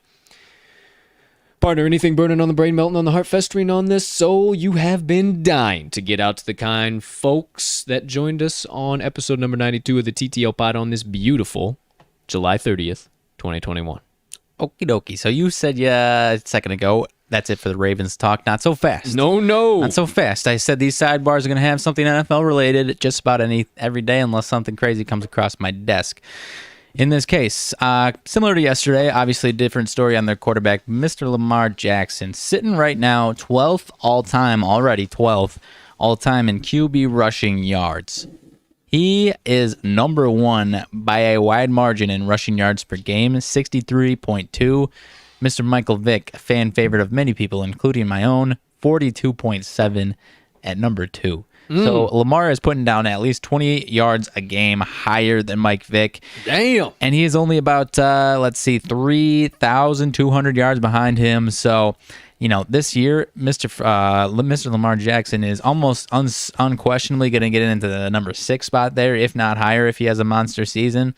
But within 3 years, we could be seeing Lamar Jackson at the top of that list, no problem about it. And then even as a rushing yards in NFL history as a whole, Michael Vick is 87th. So Lamar Jackson has a nice career where he's still putting up these rushing yards. We could see him in the top 50 right alongside some of these big name running backs in the history of the league, my friend. Daggum. He is transcending the game like we've never seen it before, and I don't see any stopping anytime soon in the next few years here. I don't either. And I think we might see a few more of those records topple over this season alone. Yeah, no kidding, man. That's pretty doggone impressive because obviously we were huge fans of Mike Vick growing up. So to have somebody on that equal quality, or if not better quality, top notch. However, I will say to give some shine to Mike, he's number 1 in rush yards average. So rush per carry, he's at 7, which was fucking ridiculous. Ooh. Whereas Lamar's down at 6 right now behind a few different guys. Either way. So he's getting the volume. 6 YPC for a quarterback. Yeah. That's ridiculous. I mean, that is absolutely ridiculous. And I 150% believe that we see that all the way through 2021 and beyond. Yep. Thank you for the sidebar on Ravens' electrifying quarterback, Lamar Jackson, and some of his stats. Big fan. Appreciate it. Big fan.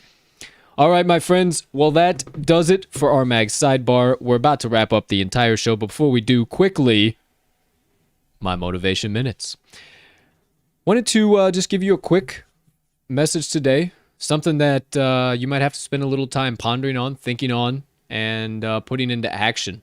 Now, as we go into the weekend here, a little bit more free time, a little bit more opening of the schedule, if you will, a little bit maybe, hey, I might spend a few hours on the couch. Well, I wanted to remind you this weekend that as we go into the weekend and as you have that extra time, you have some of those extra moments, remember that those moments are more precious than you might realize at the time. And maybe you should start using them to do something else that your future self will thank you for. Instead of just becoming a human blob or a human vegetable on the couch and letting your brain ooze out of your ears watching the whatever the case might be on the boob tube. Now, I'm not saying that's a bad thing. Everything in its place. But maybe instead of 5 hours, we limit it to 4 this weekend. And we take that 1 hour to do something that our future selves are going to thank us for. Whether that be business, whether that be personal, whether that be working on your vehicle you've been putting off for a while, whether maybe cleaning up the entire apartment or the house you've been waiting to clean for the last month and a half for. It should have been cleaned 3 months ago. Whatever that case might be, as you're going into that free time, that little bit more open of a schedule this weekend, just remember, my friends, and I'll let you and leave you with this, give you some time to think on it, act on it, and hopefully be able to check it off the list by the end of your weekend. But just remember, for me today, well, actually not for me, for you, as always, for you, not for me, it's the weekend. Do something that your future self will thank you for. And that does it for my motivation minutes for today. Good stuff, my man. Myself, I've got a nice mix of business and pleasure planned up for my weekend that I'm pretty excited for.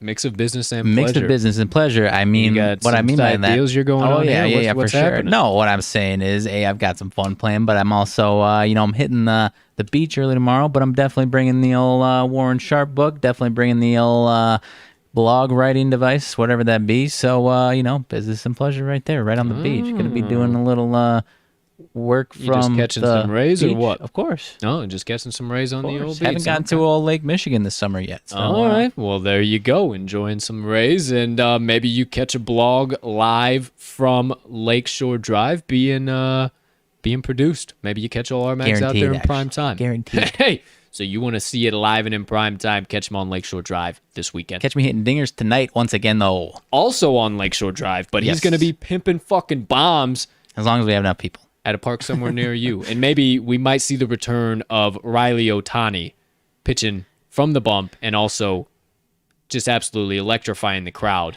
with doubles and singles. 1,000, baby. Hitting 1,000. Absolutely love it. Absolutely love to hear it. That's besides the point. Those are my motivation minutes for today. Do something for yourself that your future self will thank you for. But all of that being said, ladies and gentlemen, that's episode 92 of the TTL Pod, the Baltimore Ravens NFL Special Edition. We covered everything we possibly could cover for you guys there, and we cannot thank you enough for choosing to stop by and listen to a couple of goofballs talk about and give you all of our advice and analysis and knowledge for a given specific NFL team for the day. We can't tell you how much we appreciate it. All of your support following, it does not go unnoticed. We promise you, we are only getting bigger and better because of it, and we will definitely recognize you guys once we have the ability to. We got a lot of great things coming right around the corner, and boy, oh boy, if I could tell you another time, well, I might as well. Hit this episode's description, make a little pit stop, and hit that Talking the Line link tree, because if you miss a show, if you miss anything, you don't care to hear about a specific team, you will always be able to find every single TTL update there. We will always consistently post content.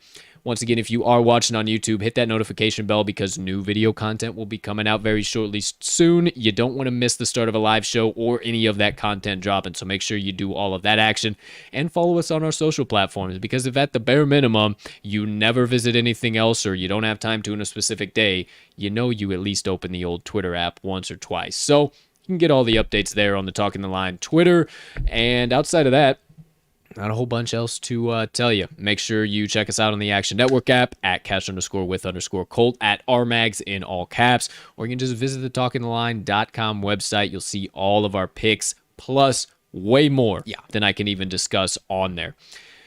But for now, my friends, let's wrap this bad boy up and get you guys on about your weekend, and we're going to do the same after a little bit of back-end work here. So, ladies and gentlemen, degenerates, gamblers, NFL fans, Ravens fans, everybody in between, far and wide, from myself and Mags.